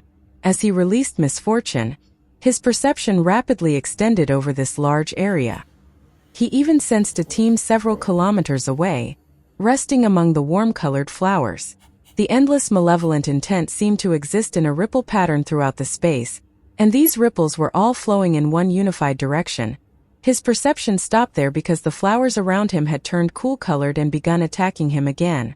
He quickly dispersed the misfortune, and the Lion Tiger Golden Astral surged, shattering the attacks. The surrounding flowers reverted to their original warm-colored state, and the attacks ceased. Ripples of misfortune, and there seems to be a source? Tang San was shocked. At that moment, he knew that the Hell Garden was not just any mere isolated space. There were far deeper secrets behind it. He frowned slightly. After a brief moment of thought, he decided to return to his companions, but at that moment, a melodious singing suddenly began. As the singing started, Tang San felt all the warm-colored flowers around him come to life, swaying gently from their roots to their petals in tempo with the song. The song was incredibly beautiful and enchanting, and it dazed his mind. Instinctively, he turned in a direction, feeling a strong impulse to walk that way. Tang San and Apos S heart was alarmed. He bit his tongue and focused his spiritual power inward, clearing his mind. However, the constant temptation from the song continued to assault his mind. What made Tang San and Apos S pupils contract was that the direction the song was guiding him in seemed to be the same direction where he had sensed all the ripples converging when he released the misfortune. Without hesitation, Tang San quickly ran back the way he had come. He saw his companions again a few moments later. Dubai was struggling to pull back Chang Zicheng, whose eyes were dazed as she stepped toward the direction the sound was leading her in. Wu Bingji and Gu Li were both frowning, their faces showing signs of pain as they resisted the temptation. "Wake up!" Tang San shouted, releasing a wave of spiritual energy from his eyes. Instantly, under the influence of his spiritual power, his comrades and Appos' expressions relaxed, and Gu Li, Wu Bingji, and Chang Zicheng opened their eyes one after another. Among the four, Dubai and Appos' spiritual power was undoubtedly the strongest, followed by Gu Li and Wu Bingji, with Chang Zicheng being the weakest. Even so, that was just in relative terms. Chang Zicheng and Appos' spiritual power was close to the eighth order, and she was by no means a weak-minded person. Yet she still struggled to resist the temptation of the song, indicating how powerful its allure was. Tang San turned around, relying on his memory to face the direction the song guided them, listening carefully to its melody. Hell and heaven are both in the world. The song had no lyrics, but for some reason, Tang San understood what it was saying. Hell and heaven are both in the world. Hell and heaven are both in the world. Again and again, similar words with different tones, constantly emitting waves of irresistible temptation. Just then, a massive pillar of light shot up in the distance. The position of the light pillar was not where Tang San had sensed the misfortune ripples converging earlier, but in another distant place. When the light pillar appeared, all the warm-colored flowers around it became brighter. The light that bloomed instantly made the entire world appear dazzlingly beautiful. Strange pale pink light spots floated up, seemingly drawn by the light pillar, converging towards it. As these pink light spots emerged, the surrounding warm-colored flowers immediately began to change. Some started turning into cool-colored ones. At the same time, the ground began to emit a suction force, the kind that directly devoured life energy and bloodline power. However, the suction was much gentler compared to the cool-colored flower areas. "Let an Appos' go," Tang San ordered in a deep voice, leading the way toward the light pillar. His companions followed behind him. Gu Li, then Dubai with Chang Zicheng and Wu Bingji bringing up the rear. Tang San realized they couldn't and Appos' fly at this moment because as he moved, the suction force from the ground increased dramatically whenever his feet left. The higher they were, the stronger the suction. It was rather unintuitive, but walking on the ground minimized the suction force. The number of warm-colored flowers was still relatively large, making it easy for them to advance along them. "Little Tang, I have an idea," Wu Bingji and Appos' voice came from behind. "Go ahead," Tang San quickly replied. Wu Bingji said, "If I use the ice element to create a larger ice shield, or rather an ice boat, we can stand on it. Then Zicheng can just fan us with her wings, and we can move directly through the flowers. You can guide us from the front. This should be much faster." Hearing this, Tang San and Appos' eyes lit up. This was the advantage of attribute coordination. "Great." Everyone stopped, and Wu Bingji used his ice nymph transformation, quickly forming a thin-bottomed ice boat. The boat was and Appos' large, just big enough for the five to stand on it. It provided some insulation from the ground and Appos' suction. Chang Zicheng then spread her golden wings and flapped them hard. The ice boat, driven by the wind generated by her wings, swiftly slid forward. "The bloodline power consumption is about twice as high as normal," Wu Bingji and Appos' voice sounded. Tang San nodded. "Got it." He fully unleashed his spiritual power, sensing the changes in the flowers ahead, and occasionally used the lion-tiger golden astral with his hands to guide the direction of the ice boat. With the ice boat gliding through the flower field, their speed was much faster than walking, and they headed straight for the direction where the light pillar had appeared. Su Xiren had instructed them to reach the exit as quickly as possible in order to carry out their plan. In previous Hell Garden team battles, reaching the exit was in Appos' the most challenging part. Most teams could reach it before the flowers turned cool-colored. But the real test began after arriving at the exit. They would face continuous attacks from the Hell Garden and Appos' flowers and fend off other teams desperately attacking for survival. Only when the number of survivors was halved would the exit truly open. This was the information about the Hell Garden team battles. It wasn't an Appos' overly complicated, and no one delved too deeply into the Hell Garden and Appos' fundamental nature. However, Tang San and Appos' focus wasn't in Appos' T on reaching the exit. Instead, it was in the center where the misfortune ripples converged. The core that constantly drew the misfortune ripples. If it wasn't an oppose, T where the exit was, then what kind of place was it? The sky was gray and hazy, obscuring everything above. Only the different lights emitted by the two types of beautiful flowers on the ground made the Hell Garden look so alluring. Coupled with the enchanting and melodic singing, it created an indescribable pull. This place in Appo's mystery was clearly far beyond just a team battle. However, compared to exploring the secrets of the Hell Garden, it was more important for Tang San to ensure his companions could get out safely. Discovering the secrets of the Hell Garden could be a secondary objective in the process. The singing lasted a quarter of an hour before gradually fading away. The number of warm-colored flowers noticeably decreased, and the number of cool-colored ones increased. However, the Hell Garden was vast, and they didn't oppose T encounter any other teams during this time. The exit light pillar did not disappear with the singing but continued to stand tall in the distance. Based on his memory of the direction of the misfortune ripples, Tang San accurately determined that the exit light pillar was far from where the ripples converged. He even had a vague feeling that the light pillar appeared in that location deliberately to guide them away from the core of the ripples. If Tang San were alone, he might have chosen to investigate the center of the misfortune ripples, but there is one known thing about the unknown. It always comes with risks, and that voice was coming from Tang San's consciousness.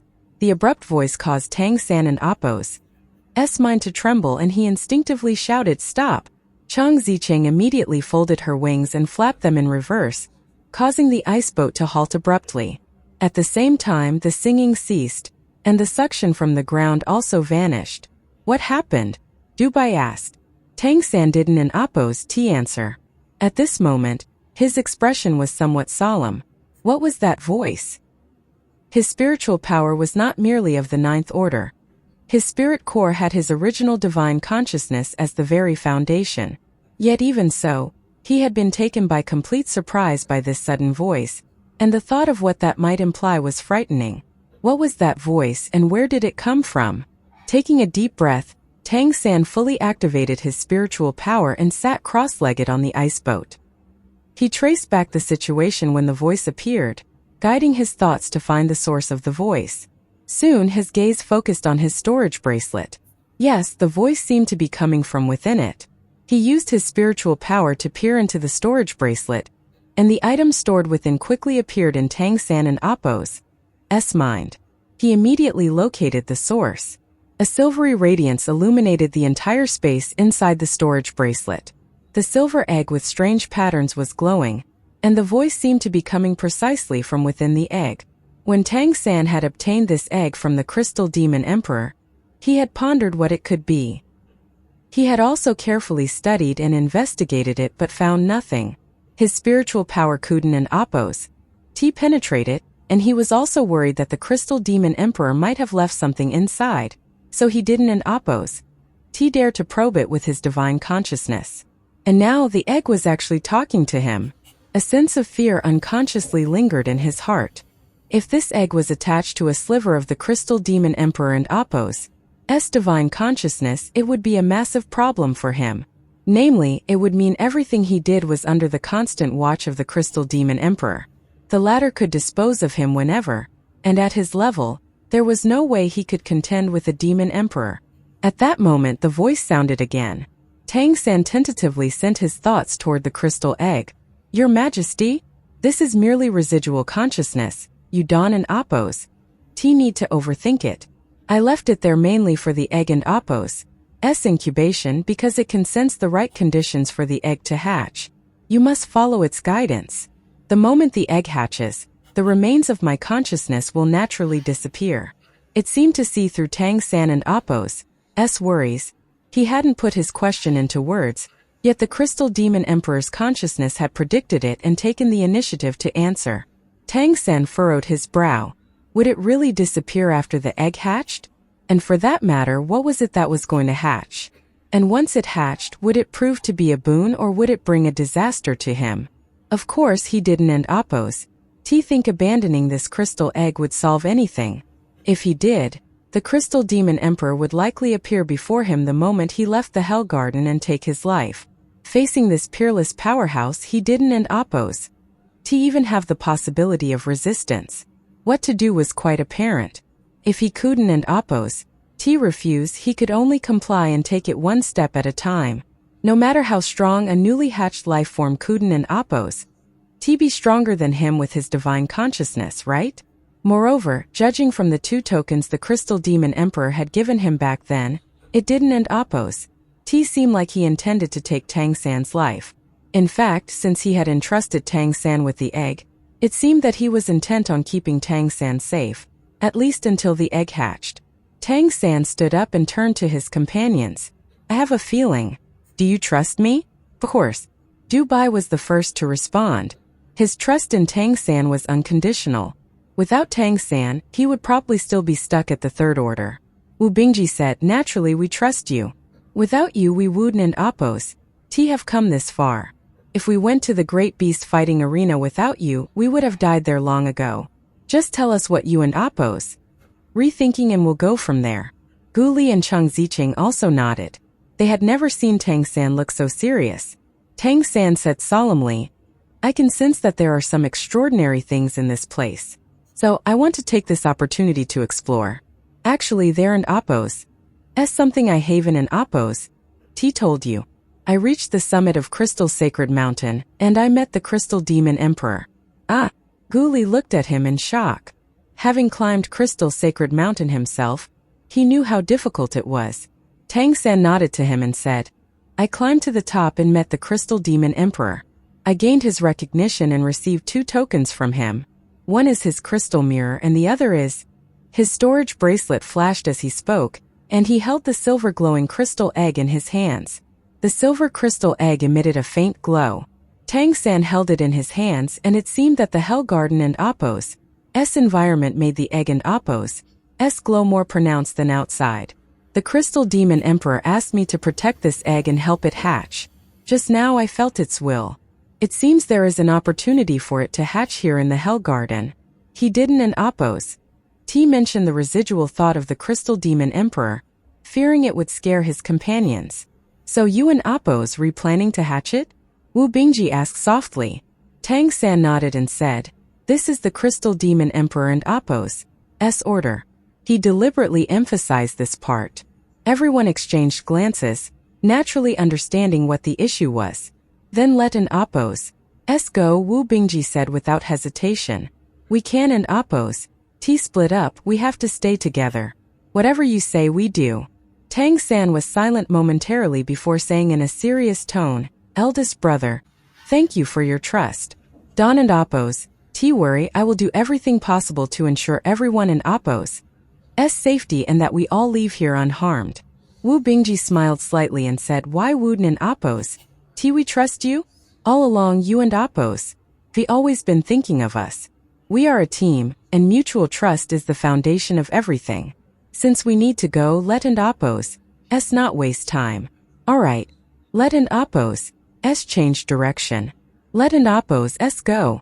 The ice boat set off again under Tang San oppo's guidance, this time heading directly toward the direction where Tang San had previously sensed the convergence of misfortune ripples. Tang San didn't oppose. T put the crystal egg away but held it in his hand. If it was supposed to guide him, then let it guide him. The battle with the Crystal Demon Emperor had exposed almost all of his trump cards, except for the Celestial Fox transformation and his divine consciousness. This was Tang San oppo's most significant issue at the time. However, the Crystal Demon Emperor oppo's attitude seemed genuinely approving of him. This crystal egg might be a test, a risk, or an opportunity. He didn't know, so he could only act based on what he knew. Since the Crystal Demon Emperor oppo's remnant directed him to that place, it meant the Crystal Demon Emperor would ensure their safety. If their safety couldn't oppose, to be guaranteed, how could he leave the Hell Garden with this egg, whether it hatched or not? Understanding all this, Tang San felt a bit more relaxed. Under his guidance, the ice boat continuously navigated through the warm-colored flowers, avoiding the areas of the cool-colored flowers, and rapidly moved deeper inside. Their team was undoubtedly the only one not heading toward the exit. According to the information provided by Su Xiren, the frequency of the singing in the Hell Garden was relatively low at first. Although the exact intervals couldn't and oppose to be determined, the overall trend was that the closer it got to the closing time of the Hell Garden, the higher the frequency of the singing, and the faster the danger zones would increase. For the time being, although the number of warm-colored flowers had decreased, there were still many of them, and they were still mostly connected. The ice boat continued moving, and Wu Bingji and Appo's energy consumption was significantly reduced without the suction from the ground. Upon entering a large area covered by warm-colored flowers, Guli used the Chrono Croc transformation to accelerate again, further increasing the boat and Appo's speed. Tang San didn't and Appo's do anything to help. As the team leader, besides guiding them in the right direction, his more important task was to guard against any dangers that might appear at any moment. After all, in this mysterious Hell Garden, no one knew what they might encounter. Gradually, they moved away from the exit. The large light pillar that was initially prominent in their view gradually became smaller, though it was still clearly visible. The crystal egg didn't and Appo's give them any further guidance. It merely emitted a faint silver glow and remained quiet in Tang San and Appo's hands. Tang San had his companions take a break every 2 hours to maintain their optimal condition. During the breaks, he would go alone to the edge of the cool and warm-colored flower beds, releasing misfortune to determine the direction of the converging misfortune ripples. He discovered that the further they went, the smaller the coverage area of the warm-colored flowers became, while the density of the misfortune ripples increased. He didn't and Appo's know how far they were from the center, but after nearly a day of traveling, he saw that the warm-colored flowers were beginning to show signs of disconnection. In this situation, the ice boat could only plow its way through, expending a massive amount of energy as Tang San used the Lion Tiger Golden Astral to clear a path. They swiftly crossed one area covered by cool-colored flowers to reach the next patch of warm-colored flowers. Wu Bingji and the others finally understood how terrifying the cool-colored flower regions were. The scariest part wasn't and Appo's the attacks, which were at most equivalent to the attacks of 6th or 7th order nymphs, but the omnipresent devouring force that significantly increased their energy consumption. If they hadn't and Appo's bought a lot of natural treasures to replenish their life force and bloodline power before entering, they might not have been able to sustain themselves. Their progress slowed as they faced the attacks of the cool-colored flowers. When they crossed the third patch of cool-colored flowers, the second round of singing finally began. Tang San tried to sense the changes in the misfortune ripples. The ripples had become noticeably denser, and the warm-colored flowers continued to decrease. Tang San furrowed his brows. If this continued, then even if they reached the center of the misfortune ripples, would they have to face attacks from the cool-colored flowers all the way back? The energy consumption would be unbearable. He hesitated and instinctively looked at the crystal egg in his hand. As if the crystal egg sensed his hesitation, a thought came from within the egg once more. Go. Tang San sent out his thought. Can you ensure we can return safely? Yes. The residual thought responded concisely, but Tang San noticed that this time, it was much weaker than before, as if it was dissipating. There was an invisible pressure within the Hell Garden. Tang San could feel that if his divine consciousness appeared here, it would likely face serious dangers. Under such conditions, he couldn't and Appo's determine if he could lead his companions out of there alive, even if he gave it his all, especially if they went deeper. Tang San sent out a thought again. We will continue forward, but if I feel we Don and Appo's have enough time or we lack the ability to return, we will have to stop. Your Majesty, we need to survive after all. The crystal egg didn't and Appo's respond this time. It was unclear whether the residual thought was too weak or if it acknowledged his point. Either way, it changed nothing. The crystal boat continued forward. Tang San was very eager to explore the mysteries of this unique space.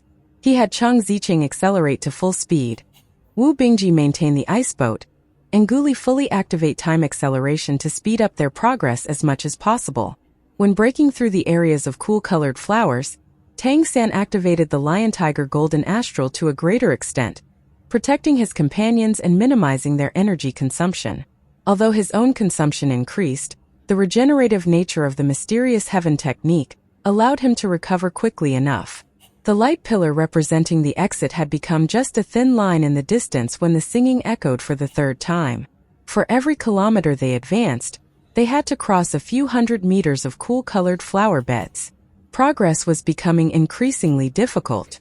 In this area, the misfortune ripples seemed to cover everything, becoming so dense that it was almost impossible to discern where they came from and where they went. Tang San knew they were getting closer to the center of the misfortune ripples. After enduring the third round of singing, they took a break on the spot, recovering their strength. Cheng Ziqing asked Tang San, "Little Tang, which direction should we head next?" Tang San raised his hand and pointed in a direction that way. As he finished saying these words, his voice suddenly halted. "What's wrong?" Cheng Ziqing noticed something was off with him. Tang San lowered his hand, hesitation in his eyes. The other sensed something was wrong too and looked over. Wu Bingji asked, "Is something wrong, Tang San?" Tang San furrowed his brows and said, "The direction is correct. But in that direction I can't oppose. T sense the presence of any warm-colored flowers." Indeed, in his spiritual perception, that direction was entirely cool-colored, seemingly boundless. Moreover, the range his spiritual power could probe was significantly compressed. This time even Wu Bingji hesitated. They had crossed cool-colored flower regions multiple times, deeply fearing the omnipresent devouring force. They would face endless attacks if they ventured into a boundless cool-colored flower bed. The most crucial part was not knowing how long it would take to cross that area or where the endpoint was, or whether there was one. "Senior brother, you all should stay here. Don and oppose. T go any further. Wait for me here," Tang San said decisively. "What? How can we let you go alone?" Wu Bingji immediately objected. Tang San shook his head and said, "Senior brother, this is the best choice. You know that I am stronger. Without warm-colored flowers to rest on, we one and oppose. T have time to recover if we go deeper. I can last longer, and alone I and oppose. LL be faster. I and oppose. LL move forward based on how long I can maintain my strength. If I feel I can and oppose. T go on I and oppose. LL immediately return. If we all go together and any of you become exhausted, it will be harder for us to escape. It and oppose. S easier if I and oppose. Am alone." Wu Bingji wanted to say more, but Tang San quickly interjected. "Eldest brother, Don and oppose. T worry. I one and oppose. T be reckless. I will definitely come back safely. The singing has already sounded 3 times. I plan to return before it sounds again." Wu Bingji took a deep breath and said, "All right. Just be very careful. If things look impossible, make sure to come back quickly." Tang San said, "If I haven and oppose, T return by the next time the singing starts, you should start heading back. I and oppose. LL catch up with you. On the way back, eldest brother, you and oppose. LL need to protect the ice boat and clear the path with ice explosions. Senior brother Dubai, when the singing starts, do your best to keep everyone from getting confused. If necessary, use the mental impact of the purple demon eyes to wake everyone up. Don and oppose. T worry I and oppose, LL be fine." Wu Bingji gave him a deep look and said, "Nothing can happen to you, you understand? You have to take care. Not just for yourself or for us, but for all humanity. You are our hope." Tang San nodded firmly, not delaying any further. He held the crystal egg in his left hand, turned resolutely, and leaped forward, diving straight into the cool-colored flowers ahead. Without needing to guard the ice boat, he didn't and oppose. T have to use the lion-tiger golden astral to clear the path. Instead, he only needed to keep it around his body for protection. The lion-tiger golden astral was strong enough to simply pulverize any attack from the cool-colored flowers that came near him. At the same time, Tang San closed all his pores, minimizing the effect of the external devouring force. Charging into the cool-colored flower region, he accelerated to full speed, moving forward rapidly. Meanwhile, he fully activated the mysterious heaven technique, quickly recovering his energy. After reaching the 7th order and creating a soul core, his internal energy circulation and recovery abilities were far, far ahead of his peers. He didn't and oppose. T attempt to teleport or use his flying ability, which would consume even more energy. Moreover, this space was unstable, especially with the increasingly dense misfortune ripples around. Tang San feared that a bad teleportation might send him in the wrong direction. Being a first-tier bloodline ability, the Lion-Tiger Golden Astral was formidable, and its domineering aura was practically invincible. It protected Tang San perfectly, reducing his energy consumption while moving forward, especially against the external devouring force. As for the consumption of the Lion-Tiger Golden Astral itself, that was taken care of by the recovery ability of his soul core. The biggest problem he faced now was the lack of warm-colored flowers as footholds, so he could only dive deeper into the unknown areas. As he had told Wu Bingji, he would immediately turn back without hesitation if he reached his limit and still found nothing. The Crystal Demon Emperor and Appo's intention to push him didn't end Appo's matter. Even if the latter wanted to deal with Tang San, he would have to wait until they were out. And whatever the Crystal Demon Emperor had in store for him was better than becoming fertilizer here. Thus, Tang San relied on his enduring stamina, running for nearly 2 hours. Gradually, however, his vitality and bloodline power had begun to deplete significantly, and his recovery rate could no longer keep up with the consumption. The surrounding cool-colored flowers became denser and stronger. In a hellish scene, countless azure flowers launched frenzied attacks on him. Tang San began to slow down. At this point, he still hadn't Appo's found any foothold or anything different. The only certainty was that he had entered the core area where the misfortune ripples converged. Tang San sent his thoughts into the crystal egg. Your Majesty, I and Appo's. Am afraid I can't Appo's hold on any longer. Can you give me some guidance? He was preparing to find a way out. The crystal egg emitted a faint silver glow, and suddenly, a beam of silver light enveloped Tang San. He felt a shudder through his body as a strange sensation spread throughout. Immediately, his blue-silver emperor imprint seemed to tremble, and strands of blue-silver emperor began to seep uncontrollably. Even more bizarrely, these strands rapidly turned azure, looking identical to the surrounding misfortune flowers. Tang San immediately realized something and controlled the blue-silver emperor to surround his entire body.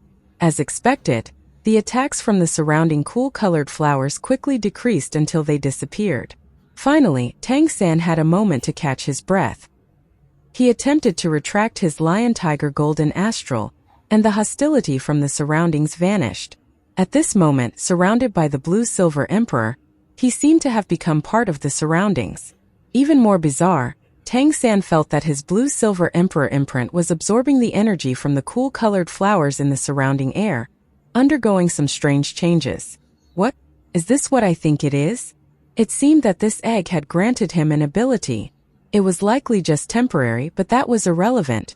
It had resolved the crisis he was currently facing. With the mysterious heaven technique, Tang San could already devour various energies and integrate them as part of his abilities. However, he didn't Appo's dare to easily devour the energy of either the cool or the warm-colored flowers, as these hellish flowers seemed closely tied to misfortune. However, thanks to the crystal egg, he didn't need to do that. It seemed that the blue-silver emperor was now capable of assimilating this energy, gaining the ability of the cool-colored flowers. This was truly strange. No wonder the crystal demon emperor had given the egg to him. Tang San secretly complained in his heart, wondering why this method hadn't Appo's been used earlier. He paused briefly to recover his energy. Spiritual energy was abundant and dense in the Hell Garden. However, this spiritual energy was tainted with misfortune, so he had to be extremely careful when absorbing it. But now, when Tang San and Appo's blue-silver emperor imitated the presence of these cool-colored flowers, he discovered something extraordinary. The blue-silver emperor actively absorbed the misfortune. When he absorbed the energy of the Hell Garden, the part tainted with misfortune was absorbed by the blue-silver emperor bloodline imprint, while the pure spiritual energy was absorbed into his body, quickly restoring his energy. Is there really such a good thing? Doesn't Appo's this mean I can now move freely within the Hell Garden? Letting out a sigh of relief, Tang San first made sure he was in top condition. Then he slowly activated his golden rock wings. As the wings emerged, blue-silver emperor vines quickly entwined around them, covering the entire wings and making him look like a humanoid bird covered in flowers and grass. He flapped his wings and slowly floated up. The surrounding misfortune ripples naturally passed through him. But at this moment, Tang San seemed to be part of these ripples. The only issue was that the blue-silver emperor on his body constantly evolved due to the nourishment of misfortune, with the flowers growing larger. Tang San didn't oppose. He dared to absorb the energy of these hell flowers into himself actively, so he just let them grow while flapping his wings and flying deeper into the hell garden. His speed increased because he could fly without any obstacles. The cool-colored flowers below quickly swept past, and Tang San, seemingly one with them, could feel his blue-silver emperor growing stronger. The imprint glowed and flickered, restlessly spinning around within his dantian. Although he didn't oppose, he know if this was good or bad, at least it protected him now. Even if there were problems later, he could handle them with his divine consciousness after leaving this place. The scenery beneath him passed quickly, but the crystal egg in Tang San and Appo's hand seemed to have lost its glow, as if it had consumed too much energy helping him. Tang San continued flying for another hour, covering a distance nearly 10 times what he had traveled during the previous 2 hours, yet he still didn't find anything special. He couldn't oppose. He helped but gasp inwardly. He knew that without the assimilation ability granted by the crystal egg, even if his cultivation reached the pinnacle of the 9th order, he wouldn't oppose. He have been able to penetrate this far into the vast expanse of cool-colored flowers. Moreover, the cool-colored flowers below had started to change. If they were only fist-sized when they first entered the Hell Garden, they had grown to the size of washbasins when he began the assimilation. Now, the cool-colored flowers were large enough to swallow him whole, with diameters exceeding 3 meters easily. They looked incredibly beautiful, but their terrifying power was evident. Each flower here had the equivalent of 9th order cultivation, and the endless number of them was truly horrifying. This Hell Garden was far more terrifying than he had imagined. The so-called team battles in the Great Beast Fighting Arena were nothing more than children playing around on the outskirts of a war zone. More importantly, warm-colored flowers never seemed to appear in this area. Now that he could merge into the environment, Tang San had no qualms exploring this area. He wanted to see what lay at the core of the misfortune ripples. The larger the cool-colored flowers below, the brighter the light they emitted. Thus, Tang San found that the further he flew, the brighter his surroundings became. The sky no longer seemed gray but had turned an icy blue from the illumination. Ignoring the danger, Tang San thought this was one of the most beautiful places he had ever seen. It would be a perfect place for a proposal. As he thought of proposing, the face of a beautiful figure appeared in his mind, and a wave of longing surged forth. It had been a long time since he'd last seen her. How was she doing now? At least so far, the warning device he had left at Kali Academy hadn't opposed. Given him any alerts. At that moment, a distant glimmer caught Tang San and Appo's attention. Amid the numerous azure hues, some different colors seemed to be at the far edge of his vision. Tang San and Appo's heart jolted and he vigorously flapped his wings, instantly accelerating in that direction. In his hand, the crystal egg emitted that strange silver glow again, and the patterns on it appeared to come to life. The closer he got, the more confident he became of his judgment.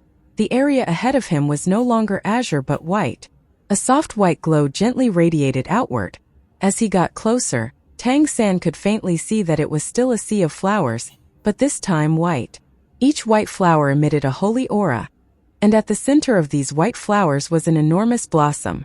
This large flower had a diameter of over 100 meters, with layer upon layer of petals. From above, he could see that at its center was something resembling a lotus pod, emitting a strange, pure white glow. Tang San noticed that all the misfortune ripples converged toward that large flower. Outside the white area, the ripples were almost tangible, creating a layer of blackness around the white area. Therefore, it was impossible to see this area from a distance. Only when the distance was sufficiently reduced could one see the faint white light beneath the black shroud. Up close, the large white flower appeared stunningly before his eyes. Tang San quickly approached, and under the intense nourishment of the surrounding misfortune ripples, the cool-colored flowers covering his body multiplied. As he neared the edge of the white area, Tang San cautiously landed on the ground. Around him were gigantic cool-colored flowers, each as big as a towering tree, with massive blossoms over 5 meters in diameter, gently swaying toward the white area. The cool-colored flowers on Tang San and Appo's body were also growing rapidly beyond his control, not daring to linger as he did in Appo's. To know what might happen here, Tang San cautiously controlled a blue-silver emperor vine with cool-colored flowers, quietly probing toward the white area. A stunning scene unfolded. As soon as the blue-silver emperor vine from Tang San and Appo's body entered the white area, it was almost instantly enveloped by the seemingly gentle white light. The cool-colored flowers on it quickly turned to dust and disappeared without a trace, as if washed away, leaving only the blue-silver emperor itself. A faint voice came from the crystal egg. "Go in." Tang San tentatively extended one hand inside.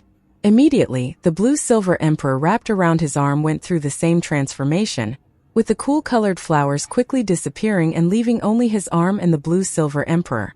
A strange warmth followed, and Tang San felt a tremendous vitality surge into his body, giving him a cozy warmth that instantly swept away his previous exhaustion. Fortune after misfortune. Tang San and Appo's eyes flashed with delight. He knew he had arrived at an extraordinary place. Without hesitation, he stepped forward and entered the true core of the Hell Garden. The cool-colored flowers on his body receded like a tide, revealing Tang San holding the crystal egg.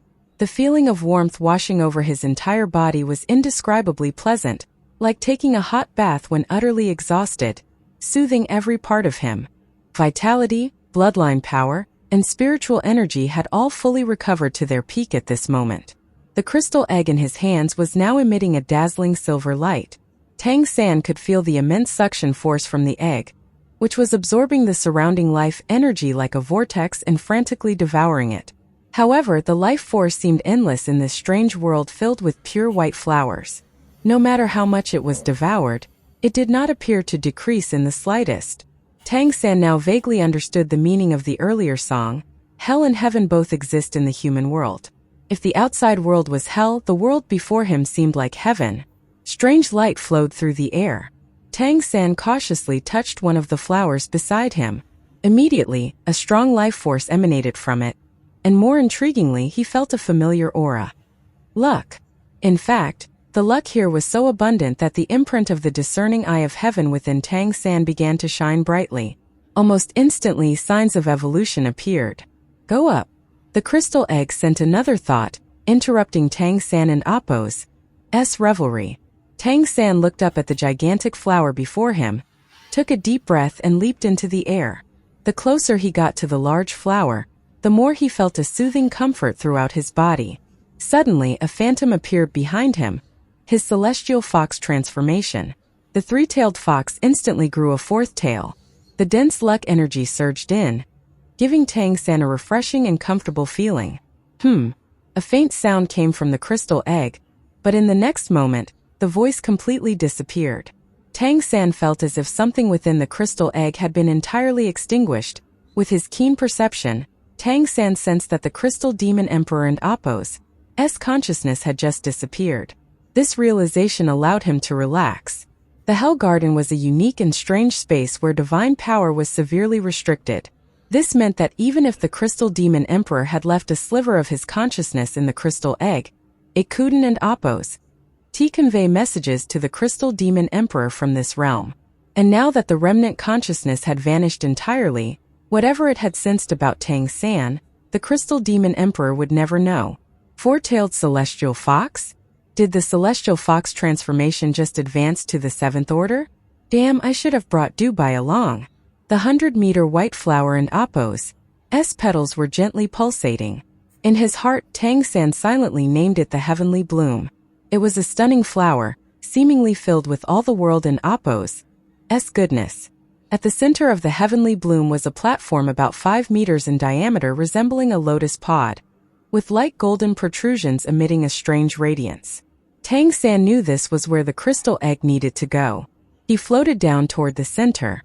He encountered no danger, only feeling the tangible baptism of life energy and luck.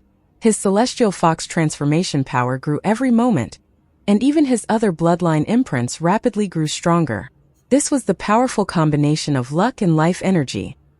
Here it seemed all bloodlines would evolve, and the limit of that evolution could very well be one and Appo's cultivation level. In that ethereal moment, Tang San had a special feeling as he landed at the center of the heavenly bloom. He was enveloped by a golden glow, with luck and life energy from all around converging toward him like rivers into the sea.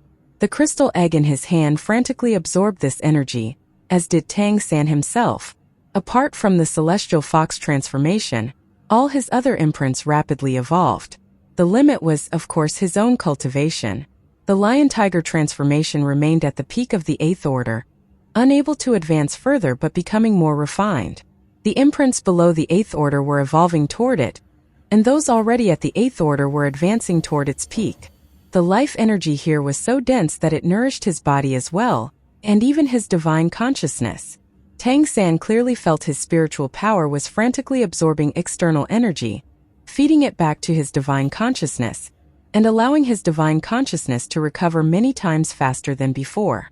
The crystal egg in his hand became scorching hot in a short time, with the patterns on its surface now radiating a dazzling light.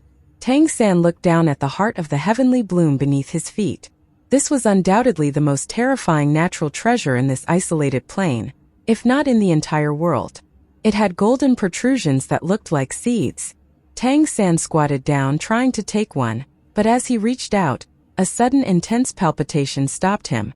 For some reason, he was incredibly certain that if he took this lotus seed, he would face enormous danger.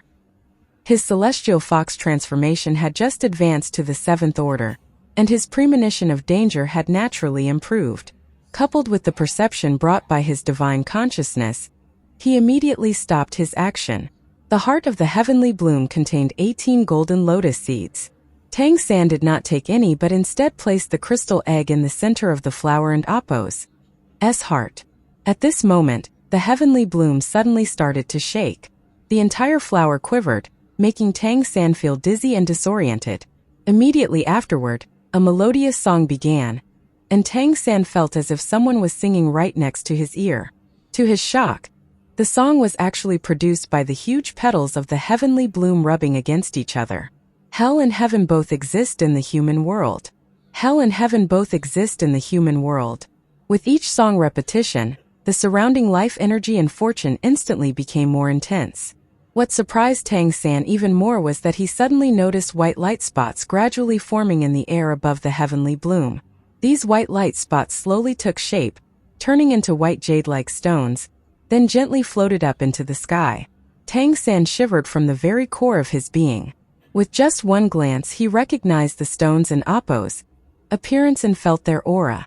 These were the very fortune stones he had obtained on the Celestial Fox Sacred Mountain, the tokens of the Celestial Fox Demon Emperor. There weren't too many of these stones, but they truly existed at the top of the heavenly bloom. They slowly floated into the sky, silently disappearing. Tang San suddenly turned around, looking around, and suddenly understood what this place was. Looking down at the heavenly bloom beneath him, he took a deep breath, realizing he had likely touched upon the core secret of this plane. At this moment, a faint cracking sound pulled Tang San back from his thoughts. Looking down, he saw that cracks had begun to appear on the surface of the crystal egg. Is it about to hatch? So soon? He had no way of knowing that when the Crystal Demon Emperor gave him this crystal egg, it was already close to hatching. Moreover, the Crystal Demon Emperor did not expect him to bring the crystal egg to the Hell Garden. He had no idea Tang San would come here. However, once he reached the Hell Garden, the attraction of the heavenly bloom naturally led him here, accelerating the hatching process. At the same time, Tang San himself gained great benefits here. Hell and heaven both exist in the human world. The melodious song continued to echo throughout the Hell Garden. Tang San squatted beside the crystal egg, staring at it without blinking. What exactly is it? A dragon? Or... As he was thinking, suddenly a crisp crack sounded as a piece of eggshell fell off. Immediately, a small white tender hand reached out from inside the eggshell, grabbed the fallen piece, and pulled it back into the egg. Then the sound of cracking came from inside the eggshell. What the hell is this? Tang San stared in astonishment at this scene. Soon the little hand stretched out again, this time directly grabbing a piece of eggshell, easily breaking it and pulling it back inside. For some reason, Tang San felt that the little hand seemed to have grown slightly larger than the first time. He quickly moved closer, peeking through the opening into the eggshell. Inside the eggshell, a small body was curled up. Her short silver hair still looked damp. Her skin was very white and she looked very tender. Her little hands held the piece of eggshell she had just grabbed, eating it with great relish. This was clearly a little human girl. She couldn't exactly be called a newborn. She looked to be about a year old, but a little human girl. Then Tang San saw that the girl seemed to grow as she ate the eggshell. And it wasn't Appos. Just the eggshell. The rich life force from the heavenly bloom also infused her, seemingly accelerating her growth. What in the? A human born from an egg? This wasn't Appos. Something new to Tang San, in fact. His grandson was born this way in his previous life. His daughter-in-law was the mighty Silver Dragon King, and dragons laying eggs was perfectly normal. But what was going on with this crystal egg? Could it be a similar situation? A descendant of the crystal demon emperor and a human woman. However, human women give birth to live young. Could it be that the crystal demon emperor was female? But Tang San was pretty sure the crystal demon emperor was male. Or at least they appeared to be male. This was a bit confusing. No, it was a lot more than a bit confusing. Moreover, the little girl in front of him was growing a little too quickly. After eating 1/3 of the eggshell in just a short time, she had grown to the size of a 3-year-old human child. Her initially minuscule body had grown, and her eyes seemed sparkled. However, at this moment her eyes seemed filled with hunger. Tang San undoubtedly found this scene truly magical. But at this moment, he could do nothing except watch silently. Bit by bit, the eggshell was eaten, and the little girl and Appos' body grew little by little. When the last piece of eggshell was finished, she licked the tips of her fingers as if she'd just eaten a delicacy, then looked at Tang San with her beautiful big blue eyes. The rich life aura and fortune continued to surge toward her. The heavenly bloom and Appos' song had stopped by now. Suddenly, the little girl opened her arms toward Tang San. "Daddy, hug me." Tang San stared in shock at the little girl, who now seemed about 6 years old, leaping toward him. Instinctively, he picked her up, feeling more confused than ever. The little girl in Appos' eyes were filled with innocence. "I and Appos am not your daddy. That must be the crystal demon emperor, no?" In his previous life, Tang San and his wife Xiao Wu had a son and a daughter. At this moment, the little girl that had just rushed into his arms instantly evoked his longing for his daughter from another plane, making his heart soften. He took out a shirt from his storage bracelet and covered the little girl with it. "How come you can talk? You were just born minutes ago." "Daddy, Daddy." The little girl called him cheerfully. Tang San felt a bit helpless. He looked down again at the 18 golden lotus seeds at his feet but ultimately did not make a move. He understood that this was the very core of the microplane he was in, and the lotus seeds were the core of this core. If he tried anything, he could easily cause a massive disaster. Therefore, even though he knew that these were the absolute treasures of the Hell Garden, he didn't and Appos' dare to act rashly. Tang San and Appos' bloodline power was also rapidly evolving while the crystal egg hatched. More importantly, he had touched upon the core secrets of this world. He wasn't an Appos' in a hurry to leave. Partly it was because the little girl in his arms was still absorbing massive amounts of life energy to replenish herself, and it was several times more than what Tang San had absorbed. Additionally, he hoped to use this opportunity to elevate all his bloodline imprints to the peak of the 8th order. However, as the singing paused, or maybe as the fortune stones were refined, the luck power here clearly began to weaken, and the life energy also diminished somewhat. At the same time, the black ripples of misfortune outside the heavenly bloom area had also faded significantly. "What is your name?" Tang San asked the little girl in his arms. "Daddy, Daddy," the little girl murmured. Tang San didn't know whether to laugh or cry. "I guess you Don and Appos' have a name, so I and Appos' I'll give you one. Since you were born from a crystal egg, let an Appos' call you Crystalline. How about that?" "Crystalline, Crystalline, good." Her voice sounded a bit rough, as if she wasn't exactly sure how to use her vocal cords, but the little girl was obviously smart, as she understood Tang San and Appos' words. After observing his surroundings, Tang San had an idea. He raised his hand and gently touched the innermost petal of the heavenly bloom beside him. The energy of the mysterious heaven technique, began to circulate within him. Without a doubt, if this heavenly bloom was actually some kind of primitive nymph, it would have a first-tier bloodline. At this moment, Tang San still had room for 2 bloodline imprints. How could he not seize such an opportunity? As his energy circulated, Tang San immediately felt a vast amount of life energy pouring into his body, but no bloodline imprint formed. Alas, it seemed that the heavenly bloom Kuden and Appos produce its own bloodline power. Calculating the time, Tang San reluctantly glanced at the golden lotus seeds on the ground. He knew it was time for him to leave. As the power of fortune weakened, he knew it was impossible for his celestial fox transformation to break through to the 8th order unless he stayed here for who knew how long. Of course he couldn't and Appos take that risk, especially since his companions were anxiously waiting for him. It had been a truly worthwhile trip, but it was time to leave. At once he leaped up, holding Crystalline. His wings unfurled behind him, and he gracefully flew toward the edge of the Heaven Garden. Outside the Heaven Garden were swaying cool-colored flowers. Each flower was at least at the peak of the 9th order. Tang San could barely handle a few of them, but not this many. Previously, he had borrowed the power of the crystal egg to assimilate the cool-colored flowers. Now that he was leaving, could the Blue-Silver Emperor still do that? He was not sure. This was why Tang San was eager to go. He was worried that the assimilation effect might not be there any longer. If that happened, he might be trapped here forever. The Blue-Silver Emperor vines cautiously extended outside the Heaven Garden as Tang San tried to recall the same feeling he had when he assimilated the azure flowers earlier.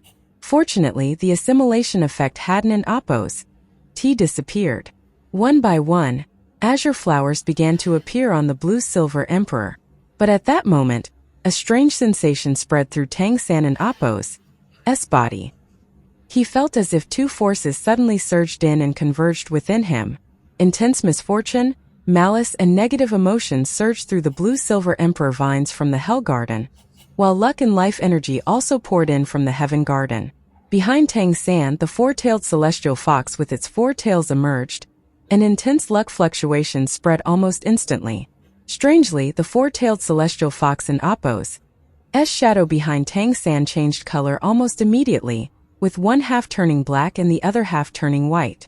The 2 forces intertwined and clashed within Tang San and Appos' body. He seemed to have become a proxy for these forces to fight each other.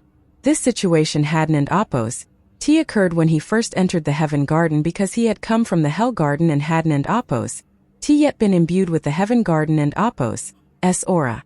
However, upon leaving, Tang San now had the auras of both gardens. And due to the assimilation ability passed on by the crystal egg and the celestial fox transformation and Appos' control over luck, he had practically become a conduit for these forces. He needed to get out immediately or quickly return to the Heaven Garden. Tang San hurriedly tried to control his body, attempting to pull himself back into the Heaven Garden. He knew that in order to leave, he couldn't and Appos' test the waters like before but had to rush out in one go, preventing the 2 energies from interacting. However, his understanding came a bit too late. He felt a sense of stiffness when he tried to control his body forcibly, and his movements became difficult. He could only move bit by bit, but the 2 energies entering his body grew stronger, making his actions increasingly sluggish. At that moment, Crystalline suddenly called out softly, "Daddy!" Tang San and Appos' gaze shifted downward, and he was shocked to discover that Crystalline's short silver hair had turned white on one side and black on the other. And though her face remained unchanged, her eyes had also changed colors in the same way. She seemed to be in some pain and she was continuously calling out to Tang San, "Daddy, Daddy." Although he didn't and Appos' feel any particular kinship toward this little girl, she was still a life, a human life. Tang San had watched her birth with his own eyes. The energy that Tang San himself found difficult to bear was acting on her. How could she possibly endure it? Was such a fragile life to be snuffed out? He couldn't and Appos' care about anything else now. Tang San and Appos' eyes were resolute as he prepared to activate his divine consciousness. At this moment, only his divine consciousness could restore his mobility. As for the consequences, he couldn't and Appos' worry about them now. However, at that moment, Crystalline suddenly let out a scream. "Daddy!" Immediately, a layer of crystal-clear light burst from her body. Tang San felt the black and white energies swirling inside him suddenly spin violently. As they spun, the two colors also became transparent. His body felt lighter, and the next moment, he saw himself rushing out of the heaven garden and into hell. A layer of transparent light seemed to envelop him, causing the cool-colored flowers in the hell garden to not react to him. Tang San hurriedly looked down at Crystalline. Her hair had returned to its silver color, but she seemed exhausted and fell into a deep sleep in his arms. In the next moment, an even stranger scene occurred. Crystalline and Appo's delicate body curled up and began to turn transparent. Before Tang San could even try to sense her condition, she transformed into a stream of light and merged into Tang San and Appo's chest. Tang San felt as if a cold stream entered his body, and he was surprised to find that one of the empty imprint slots now had a crystal-like imprint. It quietly stayed at the edge of his energy vortex, without competing for a higher position. It conveyed to Tang San the thought that Crystalline was asleep, and was now resting inside his body. What was going on? What kind of being was this little girl hatched from the crystal egg? Tang San could even feel that the sliver of divine consciousness he had been prepared to use earlier now had a slight connection with this strange crystal imprint that had just appeared into his body. This was not a situation he wanted to see. His greatest secret lay in his divine consciousness, and Crystalline was the offspring of the top-ranked Crystal Demon Emperor. But now he had no way to resolve this. He tried to manipulate it but to no effect. Moreover, Crystalline called him daddy and had just helped him at a critical moment. How could he harm this little girl? As it turned out, the changes within Tang San's body were not limited to just this one imprint. Tang San focused inward, examining himself. The previously turbulent black and white energies were now spinning rapidly, but in a regular manner, constantly shrinking, and finally formed a yin-yang halo. It appeared behind the discerning eye of heaven imprint, as if that imprint had gained a shadow. It seemed that there was something peculiar going on with the discerning eye of heaven, and Tang San knew it was likely because the main component of this hybrid imprint was the celestial fox transformation. And it was precisely because of this swirling yin-yang halo that the cool-colored flowers around him no longer affected him. There was no time to think further. Leaving this place was the most important thing right now. Tang San activated his golden rock wings and soared up, flying rapidly toward the path he had come. The devouring aura from the Hell Garden had vanished, at least as far as Tang San was concerned. This place seemed to have become like the outside world. Even when he drew in the spiritual energy of heaven and earth, the part that contained misfortune would automatically merge into that black and white energy flow, leaving only pure spiritual energy for his body to absorb. The pure spiritual energy nourished Tang San and Appo's body, keeping him in peak condition in spite of him flying at breakneck speed. As he flew, he looked back at the heaven garden, a strange gleam flashing in his eyes. Yes, he had to come back here in the future. Perhaps. No, certainly this place would allow him to break through to the god level. Tang San and Appo's flying speed naturally increased without needing to assimilate the cool-colored flowers, and with less burden on him. He seemed to have become a part of this world. As he flew, he injected his spiritual will into his discerning eye of heaven, feeling the characteristics and changes of that black and white energy flow. When he tried to guide the energy flow, he could feel two distinct changes within it. When he focused on the black energy flow, Tang San found that the cool-colored flowers below him would grow wildly, as if he poured a massive amount of fertilizer around them, becoming even more potent. When he guided the white energy flow, an even stranger scene appeared. The cool-colored flowers around him instantly changed color from cold to warm, generating gentle life energy and lucky fluctuations. The range of his influence could reach about 100 meters in diameter.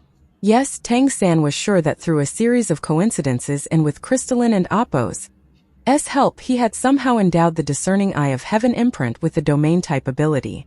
However, he didn't in Appo's know if this domain could only be used within the Hell Garden or would work in the outside world. More strangely, his domain would mutate when he first activated the black energy flow, and then the dual color flow. It didn't in Appo's expand in range but caused the originally cool-colored flowers to turn black, filling the surroundings with an aura of misfortune and negative energy. However, when he first guided the white energy flow, and then the dual color flow, everything around him would transform as if entering the heaven garden, with all the flowers turning white, brimming with vibrant life and the energy of fortune. After several attempts, Tang San noticed that the black and white halo would dim slightly, clearly indicating that it had consumed its energy. However, within the Hell Garden, he seemed able to directly absorb the power from the surroundings to replenish the halo. It took approximately 10 minutes to recover after releasing the cool-colored or warm-colored flower domain, but about half an hour was needed to recover after releasing the black Hell Garden domain, or the white Heaven Garden domain. The recovery speed significantly increased when he activated the Celestial Fox transformation during this process. If he could use this domain in the outside world, it would be a tremendous help. He just didn't in Appos. To know what it would be like outside.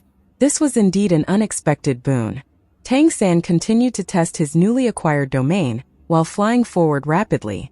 2 hours later, he finally saw a field of warm-colored flowers. Since the Hell Garden no longer hindered him, he fully extended his spiritual power to search for his companions and Appos' whereabouts. As he had predicted, the other 4 members of the Shrek squad hadn't Appos' gone far. Though they had retreated a bit due to the decrease in warm-colored flowers, they were still not far from where they had initially separated. Sensing his companions and Appos' presence, Tang San quickly retracted his golden rock wings and gently landed. Wu Bingji and the other 3 were filled with anxiety at this moment. Tang San had been gone for a long time now. When the singing began, the areas with warm-colored flowers started to decrease significantly, and there was still no news from Tang San. Half a day had passed, and they were still far from the exit, with no sign of Tang San returning. However, none of the 4 suggested leaving. Instead, they silently waited here for Tang San and Appos' return. Suddenly, the singing began once more. Hell and heaven both exist in the human world. Wu Bingji suddenly stood up. He could sense that the flowers around them were beginning to change. Some kind of energy seemed to emanate from the warm flowers, causing them to turn bluish. Let an Appos' go. Let's find the next resting point, he immediately said. But just then a strange scene occurred. The warm-colored flowers, which had begun to turn cold, suddenly seemed to rejuvenate, their warmth blooming anew. Their reddish glow became even more intense than before. The comfortable feeling made the 4 of them stop instinctively. Immediately, a familiar voice sounded in their ears. A figure appeared out of thin air and gently landed beside them. Who could it be but Tang San? Wu Bingji and the others were overjoyed. Dubai rushed to Tang San and Appos' side. You and Appos re finally back. We were so worried. Are you okay? He asked, looking Tang San up and down. Tang San seemed unchanged on the surface, but as someone with the Celestial Fox transformation, Dubai instantly sensed something different about him.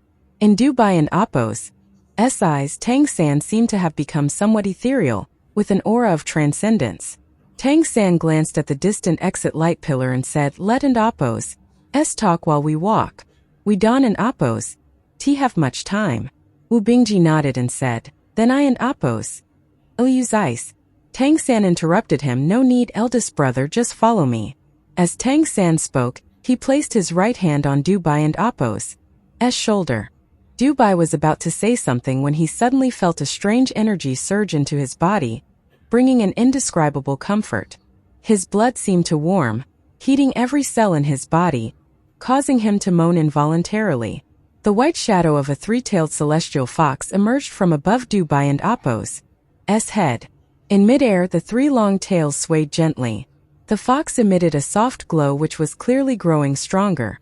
Tang San and Appos' discerning eye of heaven had already been raised to the peak of the 7th order.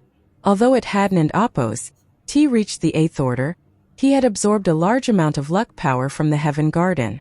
This luck power could help him advance and naturally benefited Dubai and Appos' celestial fox transformation bloodline greatly. At this moment, he was infusing Dubai with the luck power he had stored within himself from the Heaven Garden. This would slightly reduce the cultivation of Tang San and Appos' discerning eye of heaven, but the benefit to Dubai was undoubtedly immense. As the saying goes, one should not forget the well digger when drinking water.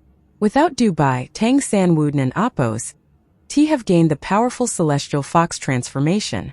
Moreover, if he didn't and oppose, T give this luck power to Dubai, some of it would dissipate after leaving the heaven garden.